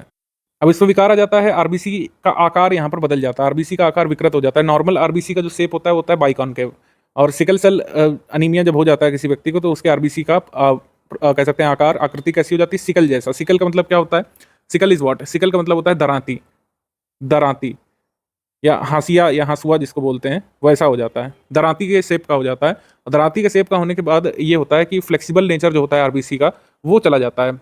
अब थोड़ा सा बेसिक साइंस यहाँ पर आपको पता होना चाहिए कि आरबीसी में न्यूक्लियस जो है वो प्रेजेंट नहीं होता है। आरबीसी में न्यूक्लियस नहीं प्रेजेंट होता है, नॉट प्रेजेंट न्यूक्लियस। तो इससे क्या होता है कि आरबीसी बहुत फ्लेक्सिबल होता है, पतली पतली जो हमारी कैपिलरीज होती हैं उससे फ्लो कर जाता है। जबकि जब सिकल शेप का हो जाता है तो रिजिड हो जाता है, और पतली पतली कैपिलरीज जो होती हैं, रक्त धमनियाँ, उसमें फंसने लगता है। तो आरबीसी अच्छे से जो वर्क है उसका वो नहीं कर पाता है। आरबीसी का वर्क क्या है, ऑक्सीजन को पूरी बॉडी में ट्रांसपोर्ट करना। अब यहाँ पर क्या की बात हो गई, अब बात कर लेते हैं क्यों होता है ये सिकल सेल डिसीज। ये एक जेनेटिक डिसऑर्डर है, तो जेनेटिक कमियों के कारण होता है। जेनेटिक कमी क्या है, पॉइंट म्यूटेशन है। पॉइंट म्यूटेशन जो बीटा ग्लोबिन चेन में हो जाता है, हीमोग्लोबिन में, उसके कारण होता है। ये आपको एज इट इज लर्न करना पड़ेगा। अब इसमें अगर हम डेप्थ में जाएंगे कि what is point mutation, what is a beta globin chain, तब ये बहुत बड़ा नोट हो जाएगा। तो इस तरीके से नोट मेकिंग नहीं होती है। हमारा जो करंट अफेयर आएगा उसमें दिया होगा पॉइंट म्यूटेशन क्या होता है, बीटा ग्लोबिन चेन कैसे बिगड़ जाती है, इसका पूरा डायग्राम वगैरह दिया होगा। लेकिन वो आपके समझने के लिए, जो एग्जाम के लिए वो याद रखना है, वो सिर्फ इतना है कि HbA यानी हेल्दी जो हीमोग्लोबिन है चेन, वो किससे रिप्लेस हो जाती है, HbS से, यानी कि HB सिकल सेल से। तो ये प्रभावित करती है। इसका कारण क्या है, पॉइंट म्यूटेशन, पॉइंट म्यूटेशन। और इसका प्रभाव क्या है, ऑक्सीजन शॉर्टेज हो जाती है बॉडी में, एक्यूट चेस्ट सिंड्रोम होता है, हाथ पैर फूलने लगते हैं कई बार, और ट्राइबल एरियाज ऑफ पॉपुलेशन काफ़ी ज़्यादा इससे इफेक्ट होते हैं। ट्राइबल पॉपुलेशन के बारे में डेटा आया था कि जितने भी ट्राइबल एरियाज में मान लीजिए 87 बच्चे अगर जन्मते हैं तो उनमें से एक प्रभावित होता है सिकल सेल डिसीज से, SCD से, सिकल सेल एनीमिया से। कौन से टेस्ट यूज़ किए जाते हैं, ये आपका बेसिक वाला हो गया। जैसे इसमें पूछ सकते हैं कि भाई कौन कौन से टेस्ट से हम पता लगा सकते हैं किसी व्यक्ति को सिकल सेल डिसीज हो चुकी है। तो high performance liquid chromatography test या फिर HPLC test, full blood count test जिसको CBC बोलते हैं, HB इलेक्ट्रोफोरेसिस काम आता है और आइसो इलेक्ट्रिक फोकसिंग भी इसमें काम आता है। ठीक है, तो ये कुछ यहाँ पे टेस्ट होते हैं जो किए जा सकते हैं सिकल सेल डिसीज का पता लगाने के लिए। अब सिकल सेल को एलिमिनेट कैसे करना चाहती है भारत सरकार? सिकल सेल एनीमिया को खत्म करने के लिए उन्मूलन कार्यक्रम सबसे पहले अनाउंस किया गया था बजट 2023-24 में, और इसमें कहा गया था कि वर्ष 2047 तक जब हम आज़ादी के 100 वर्ष पूरे कर रहे होंगे तो भारत से सिकल सेल डिसीज को हमको एलिमिनेट कर देना है। अब इसमें कैसे करेंगे? अभी बताया गया कि 7 करोड़ लोगों की सबसे पहले स्क्रीनिंग की जाएगी, जिसको टेस्टिंग बोलते हैं, कि पहले टेस्ट तो करें कि आखिर कितने लोग सिकल सेल डिसीज से प्रभावित हैं। तो इसमें 0 से 40 वर्ष के लोगों को, कितने लोगों को, 7 करोड़ लोगों को यहाँ पे टेस्ट करेगी सरकार 3 सालों में। पहले साल में क्या होगा कि 0 से 18 वर्ष के लोगों की टेस्टिंग होगी और बाकी बचे 2 सालों में पूरा 0 से 40 वर्ष की 7 करोड़ की जनसंख्या जितनी है उनको टेस्ट करेंगे। 7 करोड़ की जनसंख्या आप कैसे पता चली हमको? 7 करोड़ लोग जो 17 हाई फोकस स्टेट्स में है। ये स्कीम जो है या फिर ये उन्मूलन कार्यक्रम पूरे भारत में लागू नहीं किया गया है। ये एक फैक्ट आपके एग्जाम में आ सकता है कि 2 स्टेटमेंट दे दिया, उसमें लिख दिया कि सिकल सेल एनीमिया उन्मूलन कार्यक्रम को पूरे भारत में लागू कर दिया गया। ये गलत हो जाएगा क्योंकि इसको 17 हाई फोकस स्टेट में लागू किया गया है। अभी कहाँ से इसको लॉन्च किया गया था? इसको ऑफिशियली लॉन्च किया था PM मोदी जी ने जिला शहडोल मध्य प्रदेश से, जिला शहडोल MP से 1 जुलाई 2023 से। अगर कहें किस बजट में अनाउंस किया गया था, जैसे पेपर में आया था शायद 2022 वाले में, आई थिंक 23 वाले में आया था, 22 वाले में, कि जल जीवन मिशन किस बजट में अनाउंस किया गया था। उसमें नहीं पूछा किस तारीख को अनाउंस किया गया, उसमें पूछा किस ईयर के बजट में उसको अनाउंस किया गया था। तो ऐसे ही अगर सिकल सेल एनीमिया उन्मूलन कार्यक्रम को देखें, sickle cell disease elimination programme was first announced in budget 2023-2024 और ऑफिशियल डेट अगर पूछे तो 1 जुलाई 2023। इस तरीके से हमको देखना है। 17 हाई फोकस स्टेट्स के नाम एक बार देख लेंगे। क्या उसमें हमारा राज्य उत्तर प्रदेश शामिल है? तो उत्तर है हाँ, उत्तर प्रदेश राज्य शामिल है 17 हाई फोकस स्टेट्स में। तो इस तरीके से आपको नोट मेकिंग यहाँ पे करनी चाहिए। आप 3-4 पेज का कंटेंट जो है अगर आधे पेज में लाने लग रहे हैं तो समझ लीजिए आपको नोट मेकिंग समझ में आ गई है।